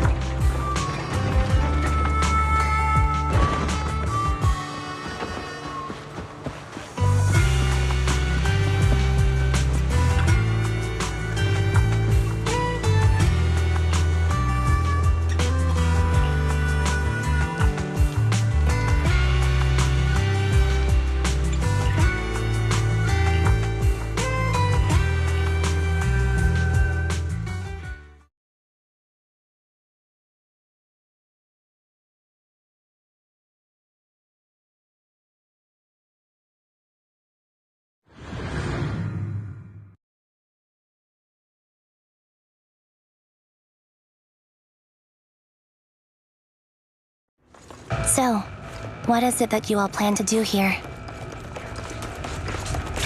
We are here to look for something too. Something extremely important.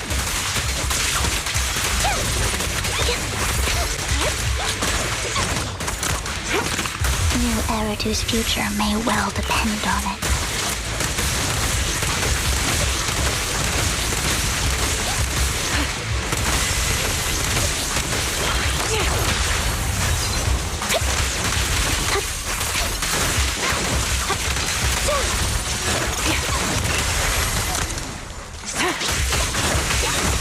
Recalibrating. Right on cue.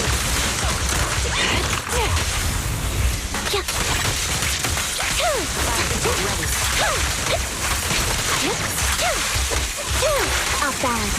Show no mercy.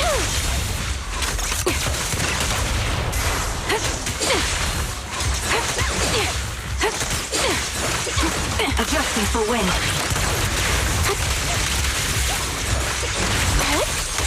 Now it's my turn to ask questions. What exactly is it that you're investigating?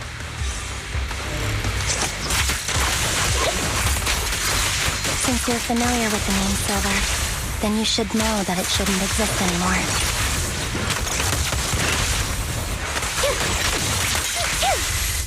Resolve. I'll pierce right through. What I'm investigating has something to do with it. Final thing. You're in my sights. This bullet will reach its mark. Down strategy. Time to pin them down.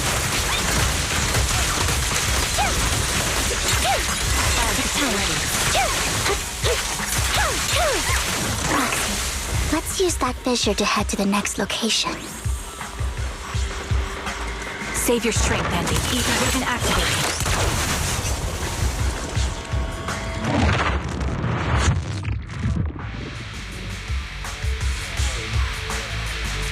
This is the place. So, what is it that you're looking for? A ring. I was excavating ether here before and accidentally lost it somewhere. Please, could you all help me find it? It has to be somewhere among all this stuff here. Sure, I'll start looking. I'll go with you. I'll stay here with her then. Thanks, but you don't have to worry about me. Go ahead and accompany the others. I'm sure it'll be faster that way.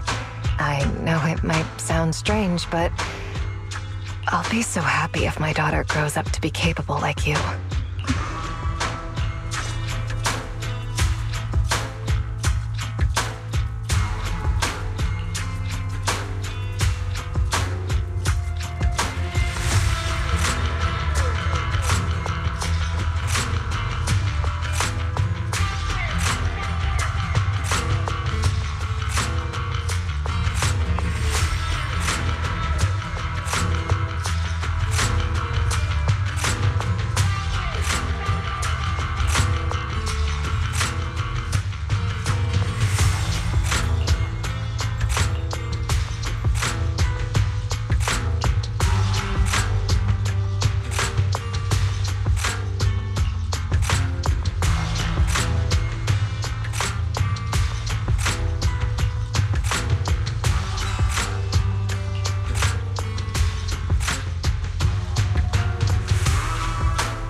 There's leftover food here.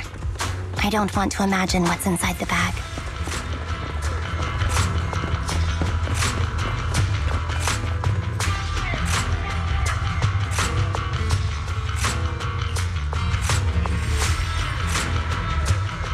toy that seems emotionally stable. There shouldn't be a ring hidden in it.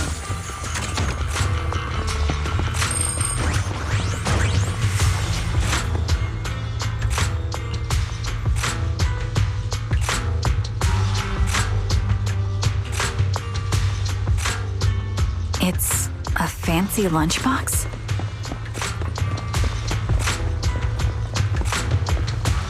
I wonder...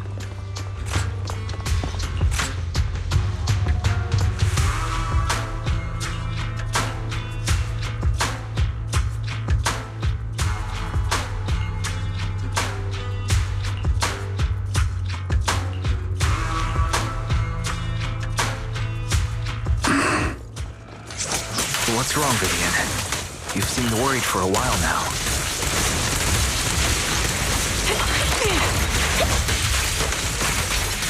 I'm worried about Sienna. Her location should still be safe.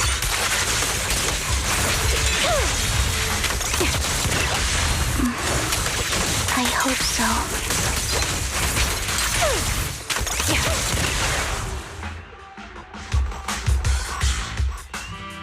Could the ring be in that gas tank?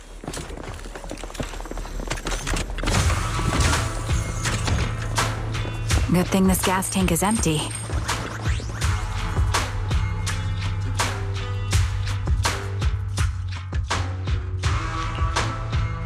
Her vital signs are gone. What happened? I guess this was her final scam. There's one thing I must remind you. Your time is running out. I'm not sure how you can tell, but you're right. I'm going to die in here. I'm very sick and don't have much longer. If I try to get treatment, it'll just be a burden on my daughter. So I scam my way through a bunch of physical exams and managed to take out a hollow corruption policy through Ravenlock Insurance. Once some time has passed, could you please take my corrupted body out of the hollow?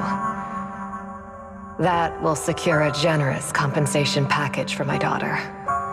It's only what the Ravenlocks owe me. A pity, yes, but it's the only way I can squeeze it out of them. What makes you think that will help you? I just trust you will. I'm just awfully sorry you had to get involved in this, but it's something I must do. I have to leave something behind for my girl. I have to give her a chance at life. If it's okay, could you also please pass a message to Mira for me? Tell her, don't worry. Even if Mommy's body is corrupted, withers away, and turns to dust, my love for you will always be there. Thank you. You're a good kid.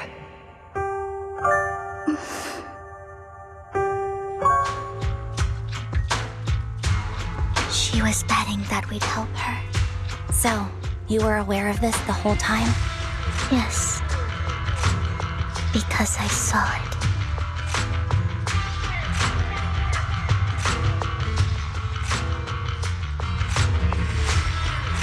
You might not believe me, but I've had this ability to see the future since I was a little girl.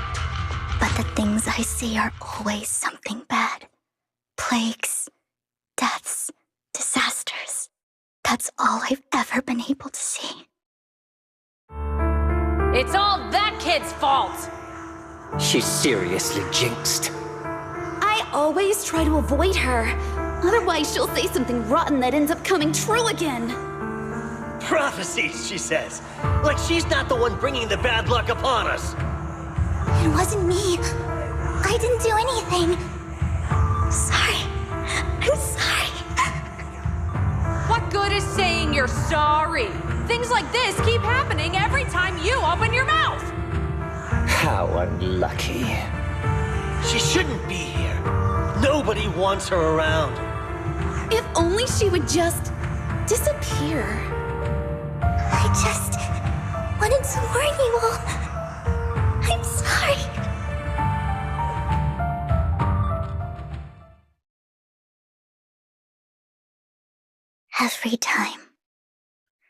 Every time it's the same. In the end, there's nothing I can change. Sometimes I even wonder whether it's me predicting these things, or if my very existence is manifesting these calamities. Vivian, it's not your fault. You were just trying to be kind and warn them about impending disasters. I can tell it's never been easy for you. Thank you. No matter what. I just hope she finally gets to rest in peace. I hope no misfortune, whether I foresee it or not, ever happens to anyone.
Do you believe that the future can be changed?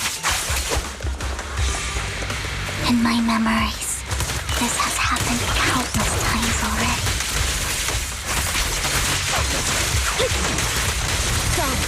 Why can I only see these misfortunes?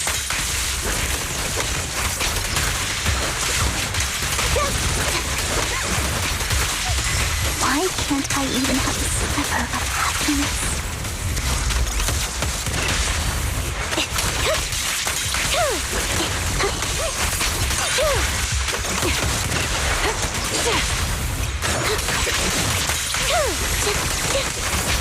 Foxy, the fissure that we're looking for is up ahead.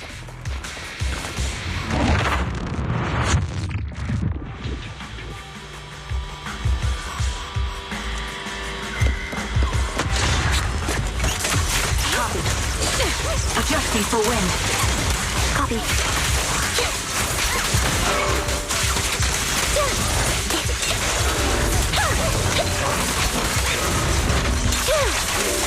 Show no mercy. I won't back down. You're in my sights. The melody of combat. Ether vision activate. Time to pin you down.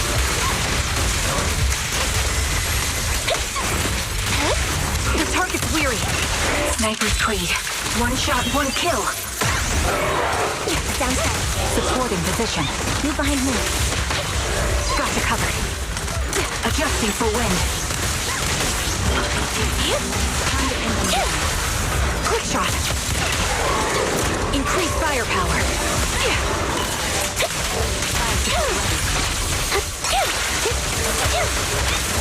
I'll pierce right through.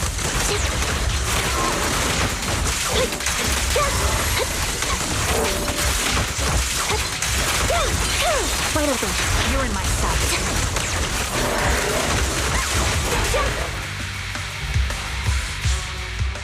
I think it's about time. We should take that lady out of the hollow. You guys go on. Thank you.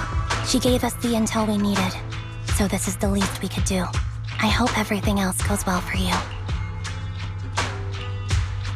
Master Proxy, is there anything you'd like to know? You can just ask. I'm curious about your story, Vivian, but we can talk more once you feel ready. Don't worry, I'm very patient. You're the first person to ever say that to me. I'd be happy to share my story with you.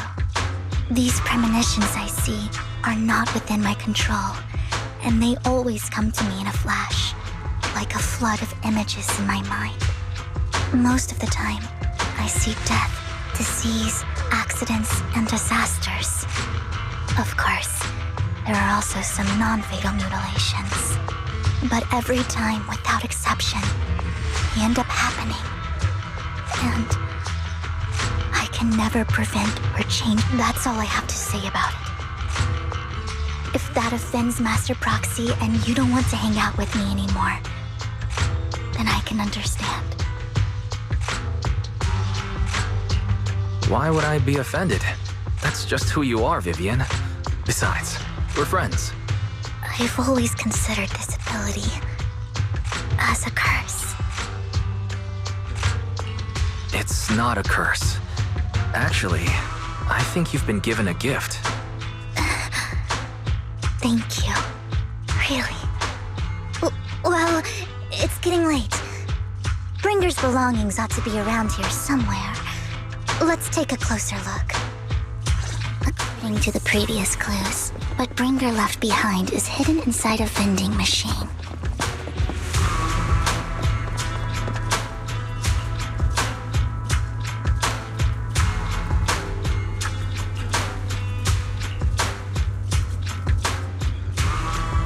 Looks like it isn't in here. Let's try this vending machine. It might be the one we're looking for.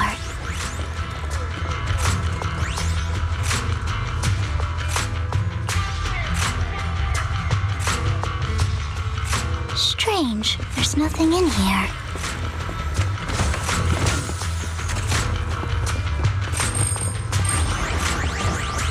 This vending machine looks a little suspicious too.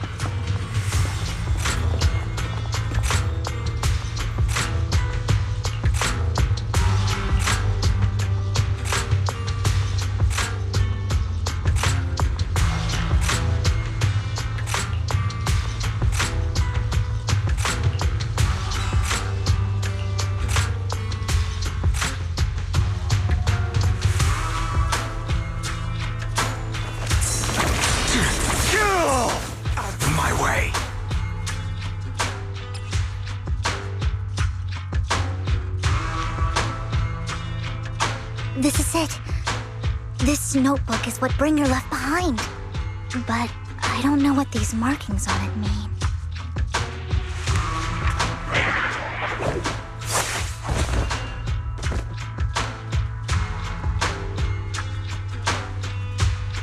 Well, hello, Master Proxy.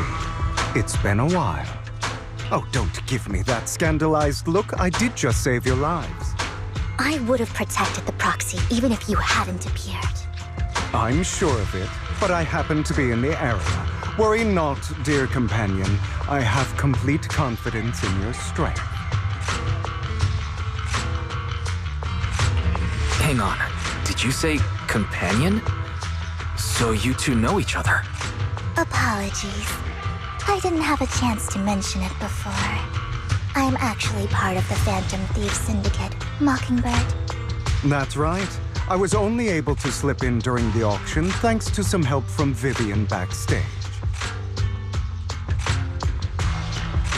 So the whole time you were only bidding on the collections so you could get backstage and tamper with things? I warned you before. You can't rely on appearances.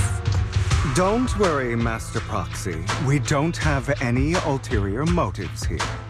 As you've probably heard, Mockingbird is a renowned Phantom Thieves syndicate in New Eridu that, despite its longevity, has managed to maintain the secrecy of its members' identities to this day. So, disclosing our identities to you is essentially the highest sign of good faith that a Mockingbird Phantom Thief can show.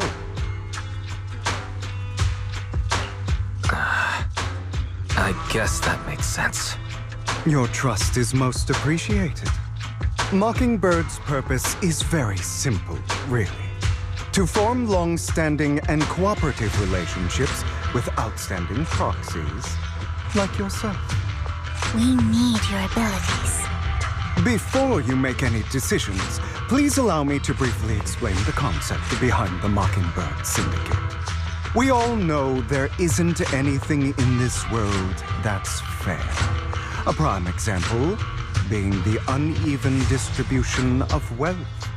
People from tops splurge on luxurious collectibles, while the poor have to gamble with their own lives just to get by. Of course, besides wealth, there's also an unequal distribution in this world of happiness and suffering, hope and despair, love and hate. It's all just so unfair. Somebody has to do something to tilt the balance of the scales. And thus Mockingbird was born. We take from those who have far more than they deserve and give it to those who deserve to have more. If you ask me, that's enough to be considered a form of justice. All right, that makes sense. I can agree with that. Thank you. I knew if anyone, you'd understand. However, aside from these philosophical considerations, we also have a crisis on our hands to deal with. As you know, the Exaltists are plotting to use the power of sacrifice to launch an attack on all of New Eridu. We can provide you with all the latest intel, just like that notebook you found. Something those pompous housekeepers would never be willing to do. And the most crucial part of this whole game, the sacrifice core, is currently in my possession. I think that makes this a highly competitive deal. We share the same goal for the moment, stopping the impending disaster from playing out.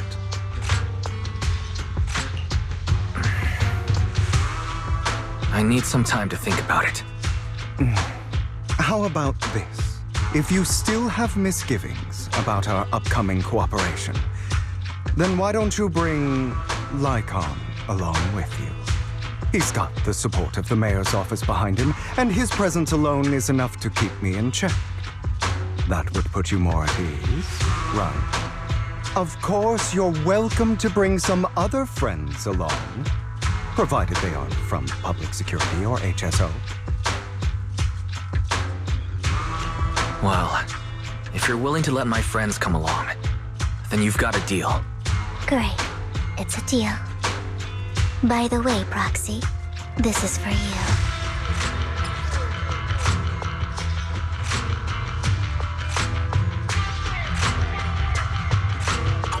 Consider it a souvenir commemorating our first time working together.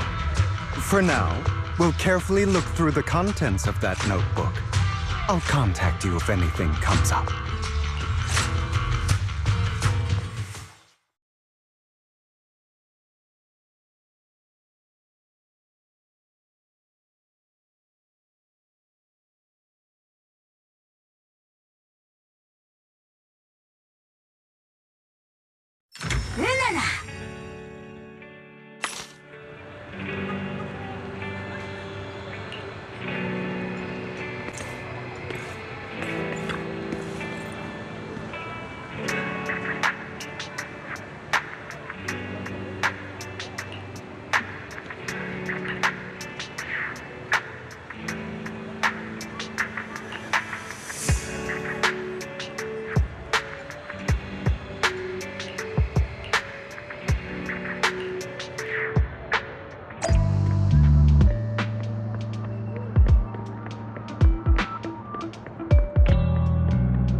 How about it? Will you work with me? Not bad. Let me be honest with you. I have the sacrifice core that you're after. I am Mockingbird. So it's you. I never thought you'd be so bold as to come see me alone. Relax, my friend. As you know, if I can sneak into such a heavily guarded auction, then naturally, I can just as easily slip away right now. I'm here with the sincere intention to seek cooperation. I can give you that sacrifice core. And what do you want in return? Wealth, glory, power. The things everyone else in the world wants, I want them too. And I'm confident that as the current heir to the Ravenlock family, those are all things you can give me. Then you've certainly come to the right place. My family is working on a big project. If things come to fruition, Ravenlock's status in Tops will significantly improve. At which point, I'll be sure to leave a spot for you. Naturally, as an outsider, you're precluded from handling any of our core business. But profits from the scraps alone will be enough to set you up for life. Mr. Hartman, I think you've misunderstood me. I have no intention of joining the Ravenlock family. In fact, I have an art gallery under my name that does pretty well for itself. I was hoping you could recommend me for Tops. You want to join Tops? That's easier said than done. Even for a family like ours, it would still require significant effort and... Just answer me yes or no. I don't think either of us can afford to waste time. I understand. Yes, you have my word. But in exchange, you'll have to give me the sacrifice core first. I'm sorry, but I'm afraid I can't. I've already hidden it somewhere safe, a place nobody else but me knows. You don't want to put all your chips on the table when dealing with Tops. I know that far too well. Then that means I also need to keep an eye out when working with the infamous Mockingbird, right? Mr. Hartman, I should remind you that I stand before you undisguised. Coming from a phantom thief who's never publicly revealed his identity, shouldn't that be sufficient assurance? If I betray you, then you merely need to lift a finger to wipe me from the face of this world. You do make a valid point there. In that case, you have a deal. I appreciate your trust. Why don't we celebrate our new partnership with a toast?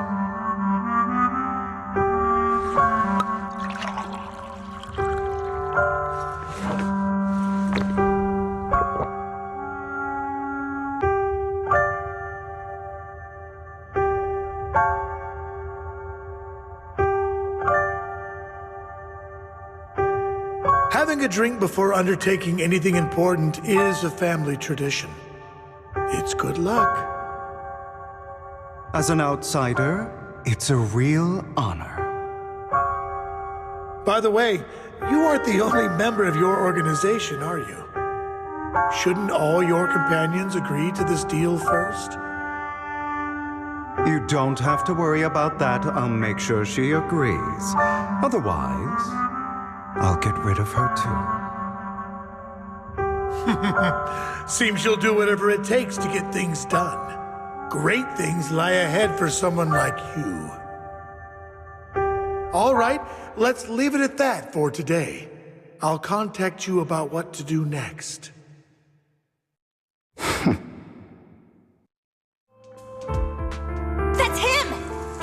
who killed Serena! She was the only one who was ever any good to him, right? That's how he repays her? That's why they say once a mongrel, always a mongrel. Just look into his eyes. Father! We have to punish him! Serena had been ranking ahead of him. Hugo must have poisoned her water so he could pass her. Pure evil. Typical for an impure bloodline. He should have been kicked out ages ago. Hugo, did you do all this? Yes, it was me. I killed her. He admitted it! Father, he must be expelled. He has no right to live under the same roof as us. Why don't we reunite him with Serena then? Nobody would ever know. Hugo, well done. My children, how many times have I told you before?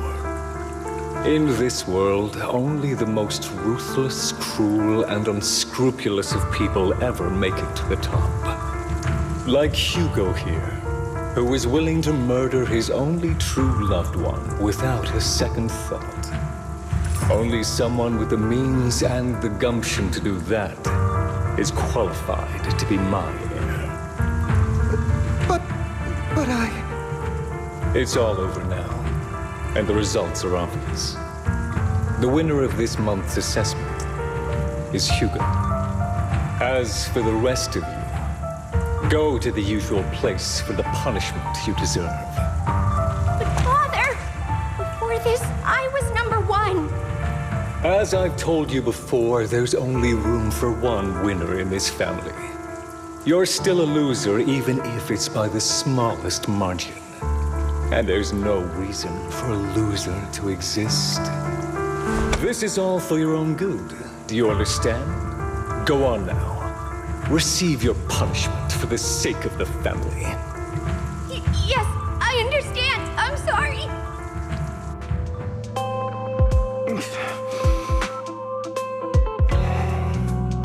That really brought up some unpleasant memories. It won't be long.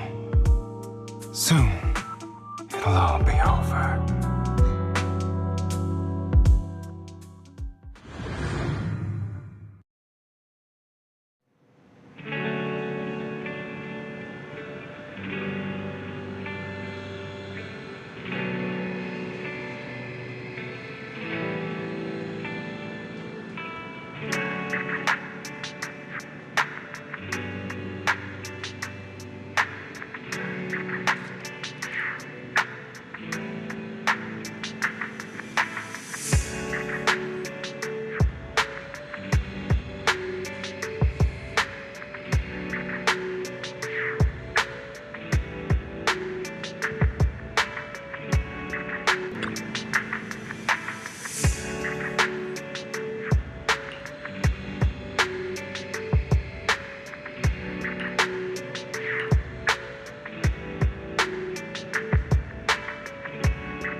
Thank you for escorting me here, Proxy.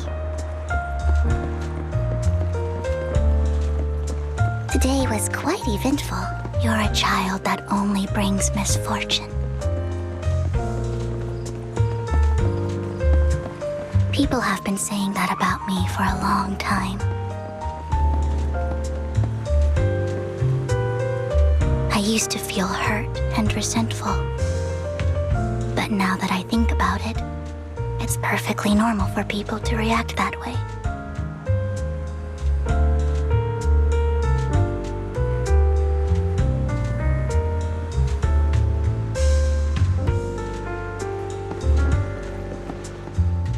Why do I only predict suffering?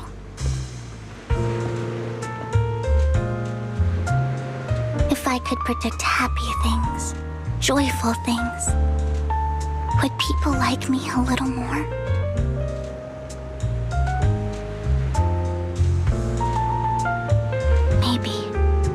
it truly is set in stone. Often, I want to help these people avoid their miserable fates.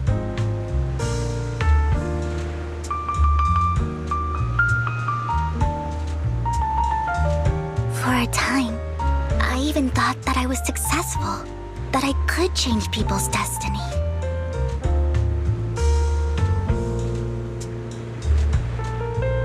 But it was all an illusion. In the end, I couldn't do anything at all.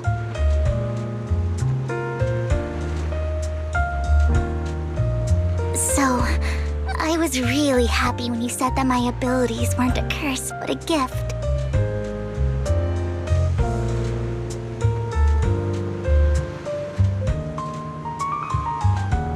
Thank you, Proxy.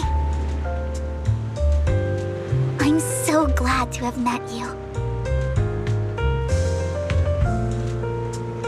And you're also a fan of Lord Phaethon. It's like we were fated to meet.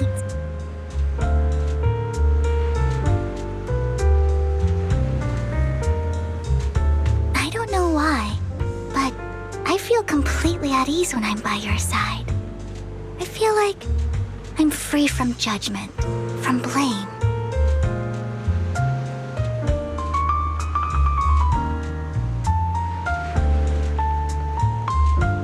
Like, I don't need to worry about anything, and can just be my own true self.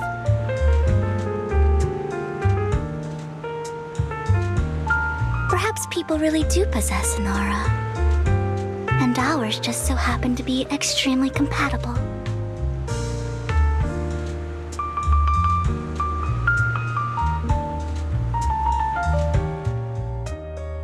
By the way, you asked me before about Hugo.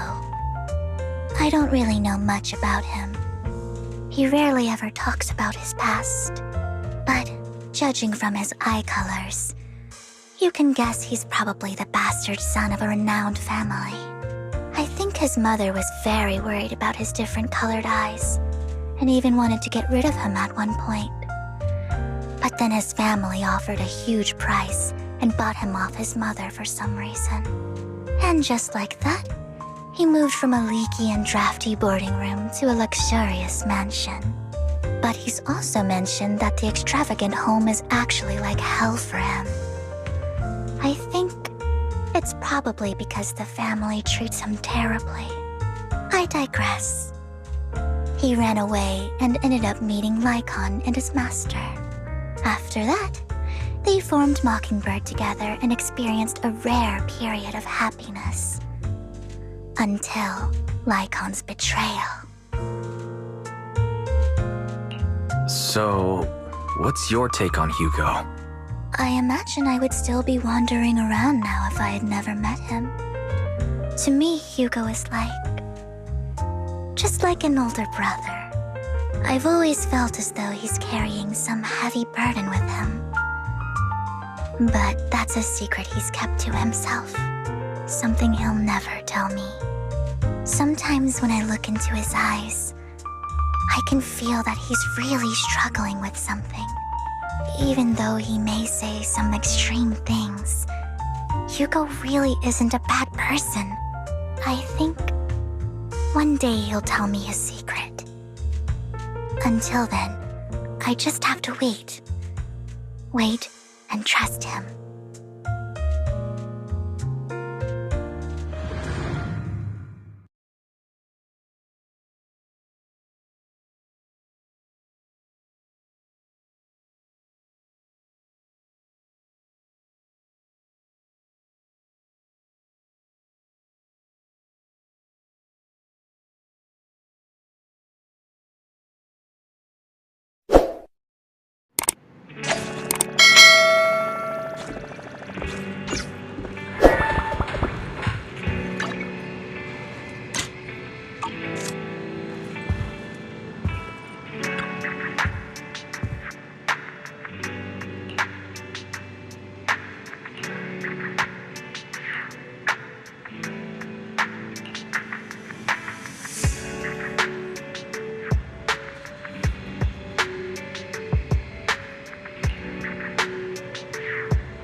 appears we're the first to arrive. I thought we were running late. This might sound weird, but it's nice to think about getting to work with you from now on. I don't really know why that makes me feel so happy. Oh, it's because we're fellow fans! Anyone who likes Lord Phaethon can't be a bad guy. You're right. Of course, Lord Phaethon is the greatest there will ever be, but you're definitely the best proxy I've ever met in person. Hugo told me before that you're really skilled, and he said we'd get along great. I never expected he'd be so right. Oh, by the way, would you like to come by my place if you have time later? I have a huge collection of Lord Phaethon merch. Phaethon, Lord Phaethon doesn't have any merch out there, right? I mean, we don't even know what he looks like, for starters. It's all my own original merch, like screenshots of old Internet comments. I print them out and turn them into postcards. Plus the avatars Lord Phaethon's used, the music playlists they recommend. I've organized it all. I'd love to show it all to you if we get the chance. Well, I appreciate the thought. Speaking of which, what's taking those two so long? Hugo said he had some preparations to do before entering the Hollow. I wonder how that's coming along.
This is getting to be more than just a coincidence, don't you think? Or perhaps you are actually stalking me. If I was stalking you, you wouldn't ever know. Overconfident as always. You haven't changed at all. We just make it a habit to check the state of our weapons prior to combat. Thanks for that little reminder. I almost forgot. I didn't expect you to let me join. What else could I do? Master Proxy would have insisted on having you join us. I never expected for us to have a chance to enjoy some pleasant conversation like this, without our weapons drawn, that is. It really has been too long. I still remember when we first established Mockingbird. Indeed. That was a long time ago. Thankfully, Jack went in peace. He must have known about his condition for some time. He even left us with instructions. Passing peacefully in your sleep is the most natural way to go. I'm happy for him. By the way, Lycon, have you given it any thought yet? You mean about our guild for Phantom Thieves? Yeah. It's time for us to build an organization of our own. Jack always supported the idea, didn't he? I don't have any objections. But what should we call it then? How about Mockingbird? It's a bird known for mimicking the calls of others to blend in. The same way we don high society roles for ourselves when we're out on a mission. Oh, oops. I nearly forgot. You're a terrible actor, and you're always flubbing your lines. I guess we can rule out that name then. No, call it Mockingbird. We're always just putting on an act, aren't we? I won't slip up on our next mission. Besides, we still ran missions together even when we didn't have a name. Having one now won't really make a difference. No. It does make a difference, Lycon. And I don't just want a name. I want Mockingbird to become a symbol, like the sword of Damocles hanging over everyone's heads, striking fear into the hearts of the rich and cruel whenever they hear the name. Just like Jack used to say, this world isn't fair. So that's why we have to influence it however we can, and change things in our own way. But on the basis of not causing harm to other people's lives. That's also what Jack used to say. You remember, don't you? Of course I remember. All right, I promise. That sounded pretty forced. Don't forget, things don't end well for people who break their oaths. I'm good for my word. You must trust your fellow companions. That's also something Jack would say. Well then, today's the day that Mockingbird will officially start flying. Our first order of business, deciding on our symbol.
didn't expect the coordinates in Bringer's notes to lead here.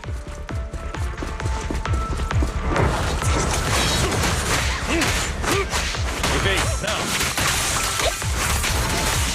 So, are you familiar with this place? More familiar than you, it seems. Proxy, if they're being too noisy, can I take action?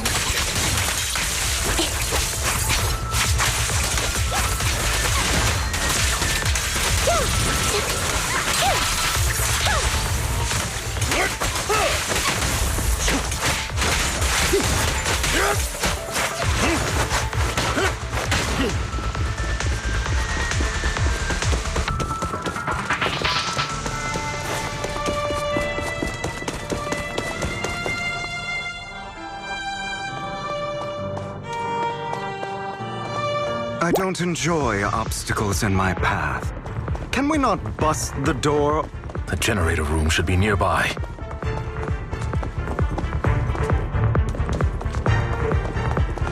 Over here.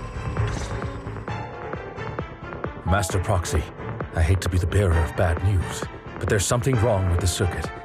It seems to be blocked. Don't tell me. Victoria Housekeeping's high and mighty attendants can't even fix a simple circuit. I can fix it, but I'll need a circuit diagram before I can do anything. I've seen diagrams for this type of circuit before. It's a pity that we're unable to connect to the outside world from inside the hollow.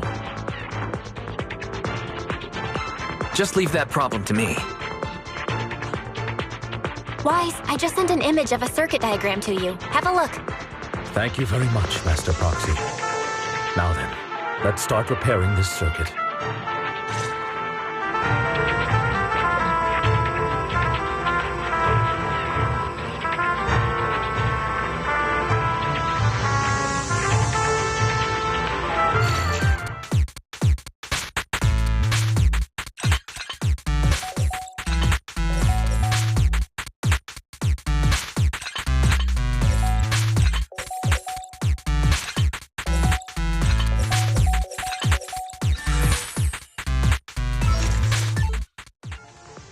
The circuit is fixed. We should now be able to open that door. Wait up. Wait a second. Something just doesn't add up. It's all coming together now. Communicating with the outside world from within a hollow. And getting that circuit diagram. In theory, there's only one person who could ever do that. Could it be your Lord Phaethon? Impossible. There's no way. But then again, only Phaethon could have done that. I mean, you're an incredible proxy, sure. And you're a good person. But could you really be Lord Phaethon? Sorry, no. You've got the wrong person. Really? But my instincts are telling me that you have to be Phaethon. Unbelievable. Lord Phaethon, I've been your biggest fan for years now. Goodness me, Lord Phaethon was right in front of me all along, and I had no idea. This is like a dream. Could you, I mean, if you're willing, could you please give me an autograph and a group photo and... Anything you want, but let's get out of the hollow first, all right? Oh, okay. Sorry, guess I got a little too excited. Anyone would be enraptured meeting someone they admire that much. Yeah, if I ever met my favorite movie director, I'd be the same. We should keep moving. This isn't the best place for idle chit-chat.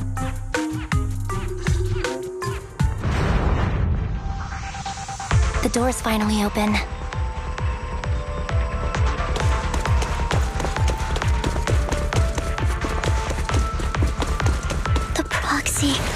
This Phaethon is the proxy.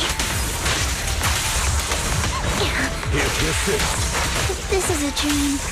I never want to wake up.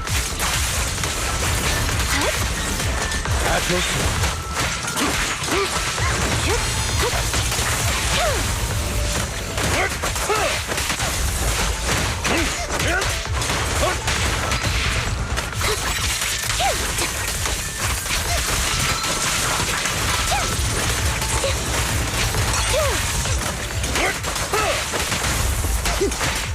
The fissure over there should lead to our destination.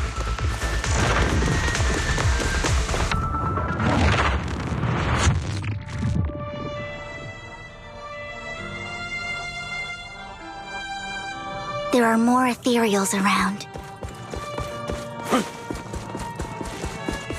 Please be careful, Lord.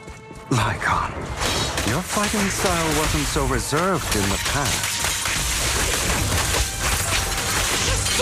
I've matured.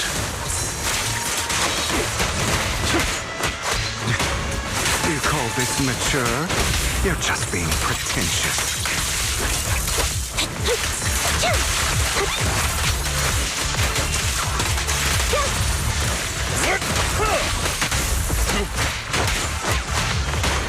For you, I'll eliminate any obstacle.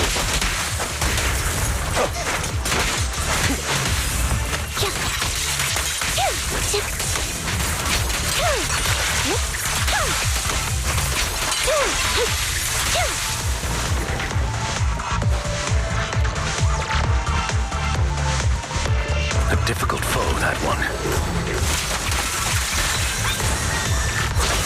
Let us leave this place at once. Ensuring Master Proxy's safety is our highest priority.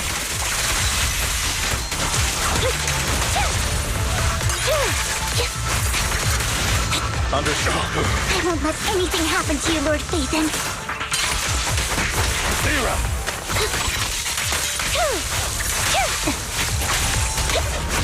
Here to assist. Bye-bye.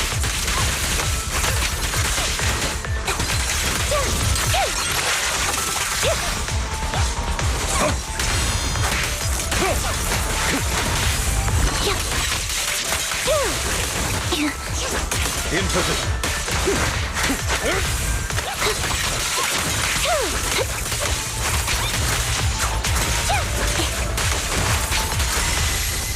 Lord Phaethon, how are you feeling?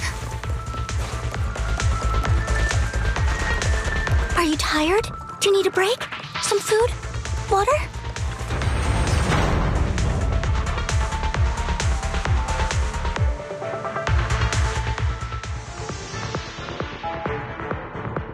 Master, a complex mechanism has been detected ahead. To pass through, you need to activate all 3 smaller mechanisms. Suggestion: split up and handle them simultaneously to save time. So, we have to head to 3 different places to crack this thing. Huh? We're splitting into 3 groups? In that case, I'll protect you, Master Proxy. I can take care of one myself. That leaves the last one to me, then. You should go with Hugo. What's that supposed to mean? We get along just fine, don't we, Miss Cunninghair? I don't know what's going on with you two, but you've been bickering the whole time. It's annoying. This is a good chance for you guys to build some rapport. Anby's got a point.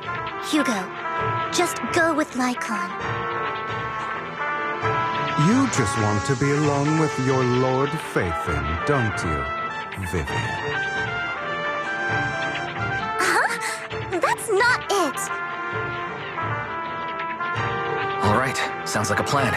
It's all decided then. If Master Proxy says so, then sure. But, Lycon, you better not slow me down. I really want to recommend you two some movies for a crash course on teamwork.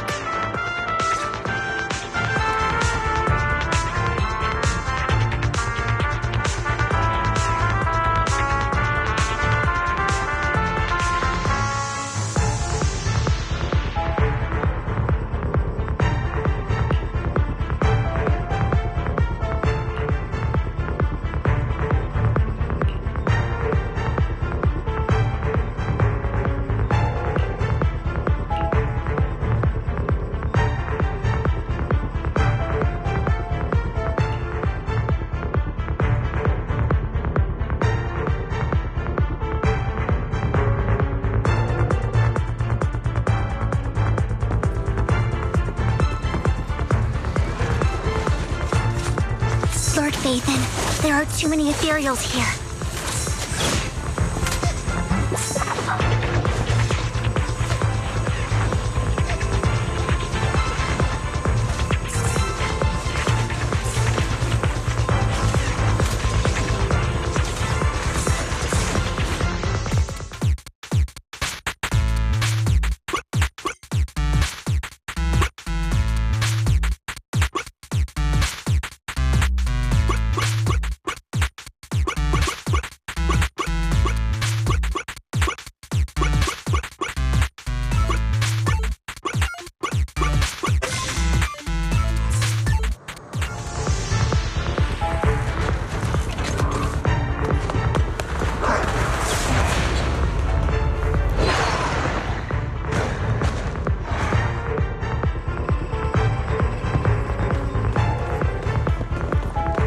Lord Phaethon, seems like we both need to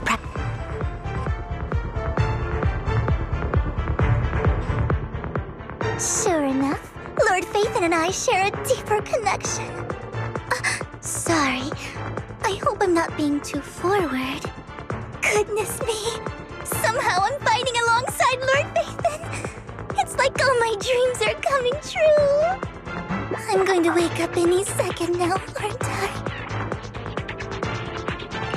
No, this isn't a dream. I'm real. See? You can even hold my hand. Not only is Lord Phaethon incredible, but super kind. That's it. I pledge to be a die-hard Lord Phaethon fan until my very last breath. I'm happy to hear that. Don't get me wrong, but... why do you like Phaethon so much, Vivian? Lord Phaethon is my light. The one who saved me in my darkest, most desperate times. Like a deity who rescued me. You probably don't remember, but you really did save me that day. Wow, it's so embarrassing to say all this in front of you. Sorry, I hope I'm not bothering you too much. No, you're not a bother at all. Thank you for your loyal support. I should be the one thanking you. Just being able to see Lord Phaethon makes me the luckiest person in the whole world. Sorry to keep babbling like this. I wonder how the others are doing. I'm sure Anby will be able to manage. She's great at this kind of stuff. But as for Hugo and Lycon, let's just hope they don't get into a fight with each other. There are too many ethereals here. Though, it's not a huge problem.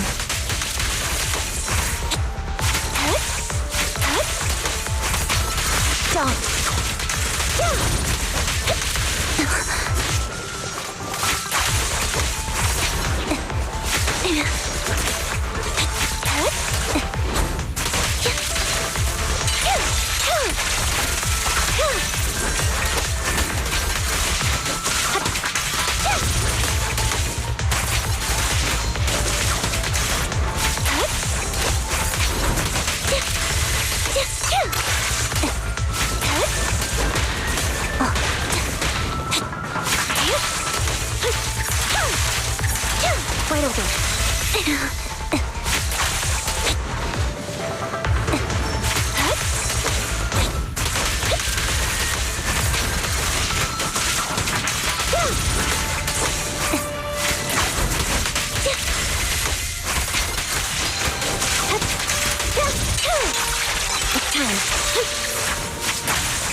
So, we have to cooperate to solve this problem.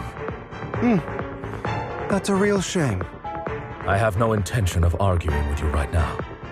Master Proxy and Miss Vivian are elsewhere, and we must rendezvous with them post-haste. What a coincidence. That's exactly what I was thinking. Just this once, we should trust each other. For the Proxy. I have no objections. Very well. Then you'd better keep your word. I know you've never fully trusted me, Lycon, even before it all fell apart.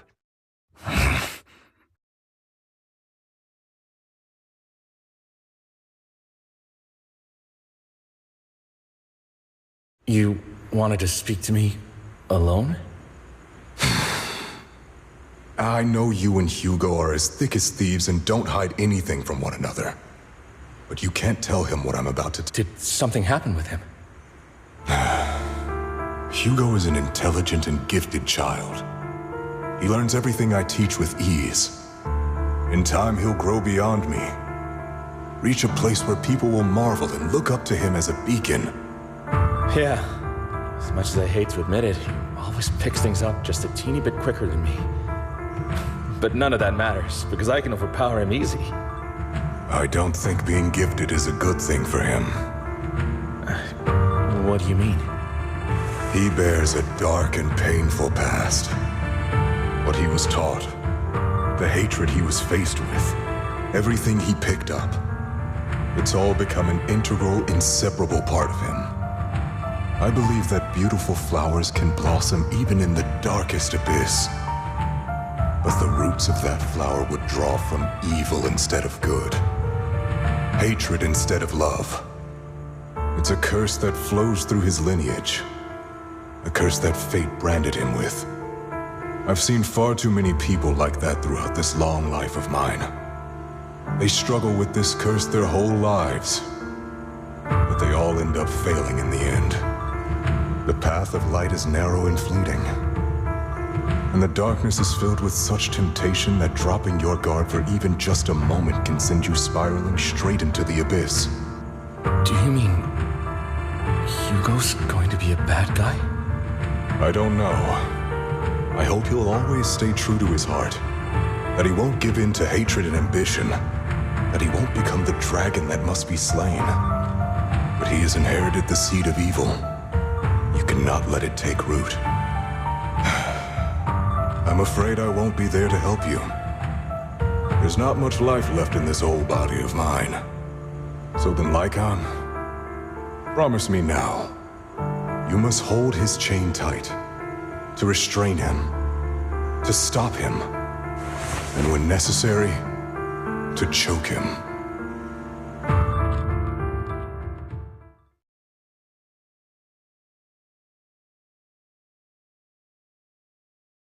You've become slow. Or maybe you've been on guard against me this whole time, and that's what's slowing you down. Looks like I was right. Lycon, I hope you're aware that the one who betrayed Mockingbird and went to work for the Mayflowers was you. Not me. I would never betray my companion. I don't wish to repeat myself, but you should not break our oath. That's the path I've chosen, and I'm going to stick to it. But you know that path will lead you the wrong way. Who are you to lecture me about right and wrong? I believe any path that makes you feel pain must be the wrong one. Your disgusting sympathies make me sick, Lycon. There's only ever been one person who can kill me or save me, and that is me.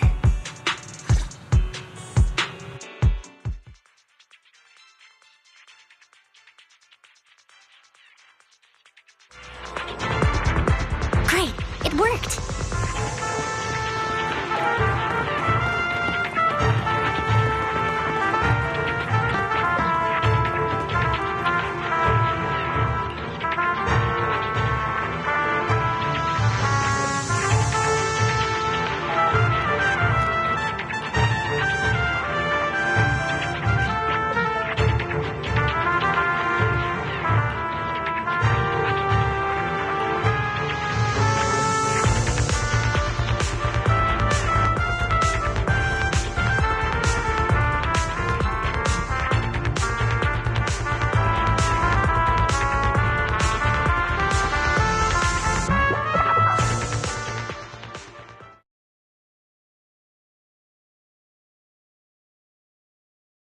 That was loud.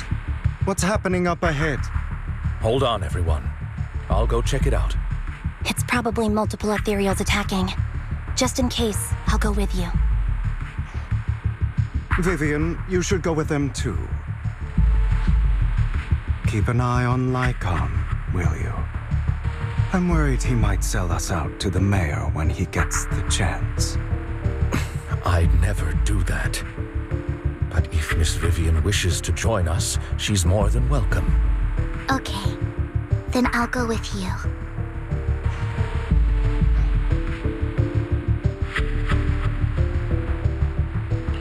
Why do you look so nervous? I've spent so much time by your side already. I need to get away from Lord Phaethon for a little bit, or I might die from this overwhelming happiness. If that's the case, Miss Vivian, feel free to come along with me. Okay. All right.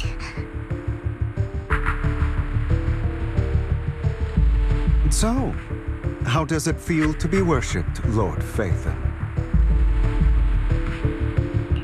You had that figured out a while ago, didn't you? Sharp as always. But of course, I couldn't spoil it for her. She has to figure it out on her own. That's what makes it special. Not only that, you asked Lycon and Vivian to leave for some reason. Is there something you'd like to say to me? I can't keep anything from you, can I? I've always treated Vivian like my own little sister. Maybe it's just a coincidence, but she looks a lot like Serena. I think I mentioned it before. Serena was my half-sister. She passed away a long time ago. Vivian really likes you, whether you're faith-in or just wise. Of course, I also have a lot of respect for someone like you. Strong, fair, and genuinely kind. So I hope... I beg you, please keep her safe. Hang on. What's that supposed to mean? Think of it as the last bit of conscience I have left. A kid as pure as her. She should stay alongside someone who walks in the light. Like you. Not even Vivian can agree with all my beliefs. One day we'll go our separate ways. Your beliefs? What do you mean exactly? You probably heard from Lycon. We swore an oath when we started Mockingbird. We swore to use our own hands to right the wrongs in this world. But never, under any circumstances, would we take another human life. I stayed true to my words. Until my father, man I hated, stood right before me. I could have ended his life easily, but I hesitated. I remembered that damned oath and their repeated attempts to convince me I didn't do it. Because of that, innocent people died. All because of him. If I'd killed him first, then none of those tragedies would have happened. People like him don't deserve to live. After that, I realized, sometimes, taking one life really can save countless others.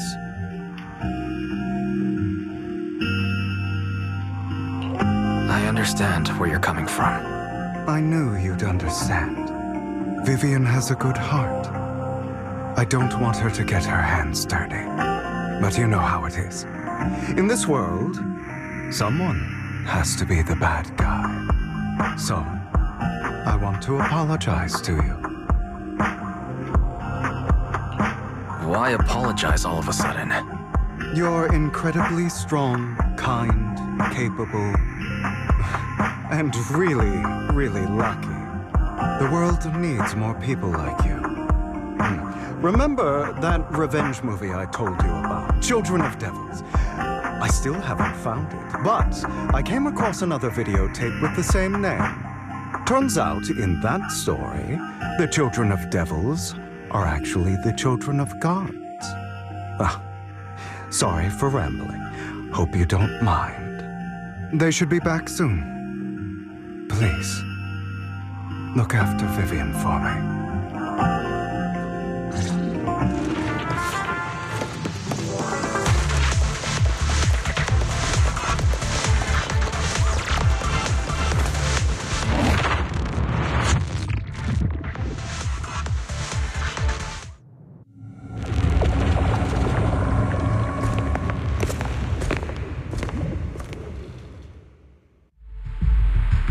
What is this? It looks like a cocoon. Careful, everyone. If I'm not mistaken, that's a sacrifice in there. It appears to be in hibernation. We don't know when it'll wake up. If it does wake up, we'll be in serious trouble. Wait, those spots Bringer marked in his notebook. Are you saying each one might have a sacrifice like this? That means there must be at least a dozen of them. And that's only counting the ones we know so far. These sacrifices may still be hibernating, but the fact that there are so many of them out there is terrifying. The Exaltists must have a way to revive them. And that's not all. These sacrifices can exist outside the Hollows. If they make their way into populated areas, I'm afraid it will lead to a catastrophic disaster likened to the fall of the old capital. That's almost certainly what they meant by vengeance against all New Eridu.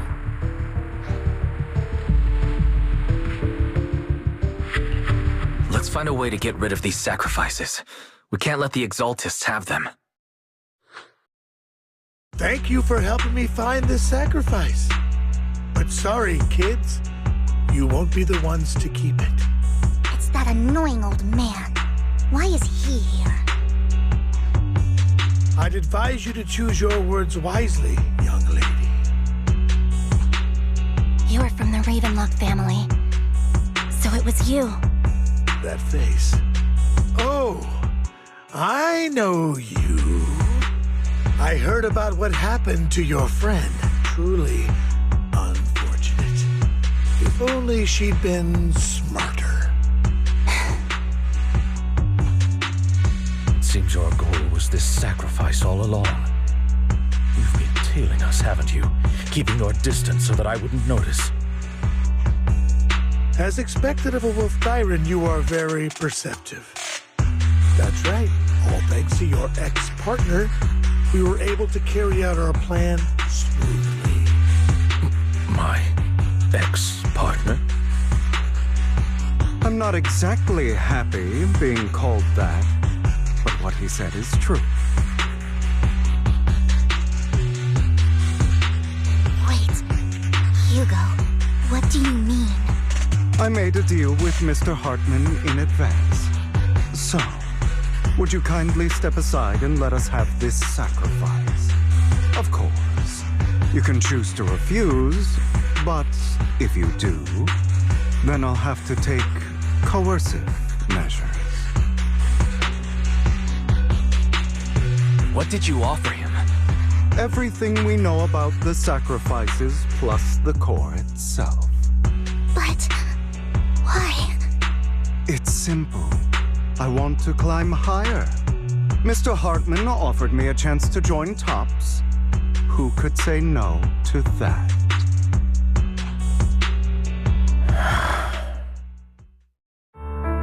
No. Impossible. You promised to help me investigate the Exaltists.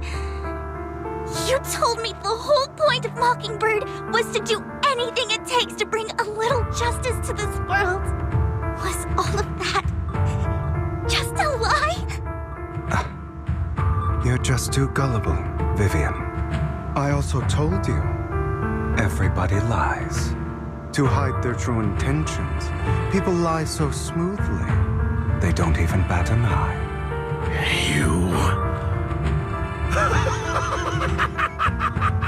What a wonderful show of betrayal and backstabbing! Bravo! I've got no interest in your little feud. But would you all be so kind as to step aside? My men still have some delicate handiwork to do. To extract that sacrifice behind you. Over my dead body. Hugo, why in the world would you do that? Instead of wasting your time on idle chatter, why not focus your energy on the battle ahead?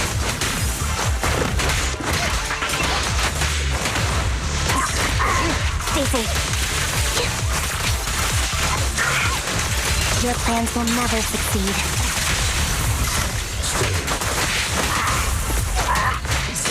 It's useless.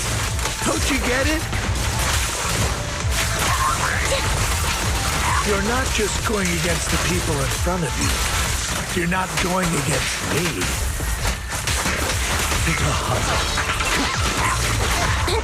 But rather, the entire Ravenlock family, even the whole of Tops. There's no chance of victory for you.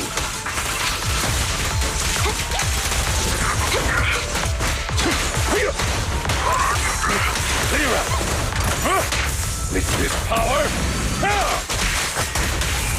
A perfect conduit.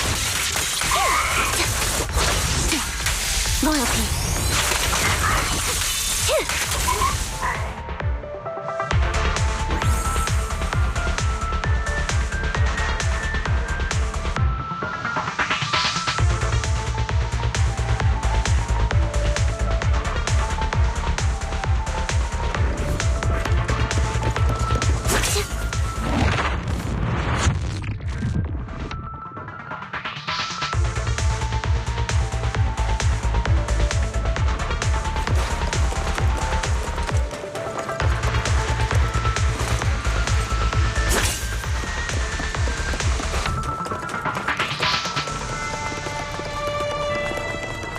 Hugo, don't make a choice you'll regret.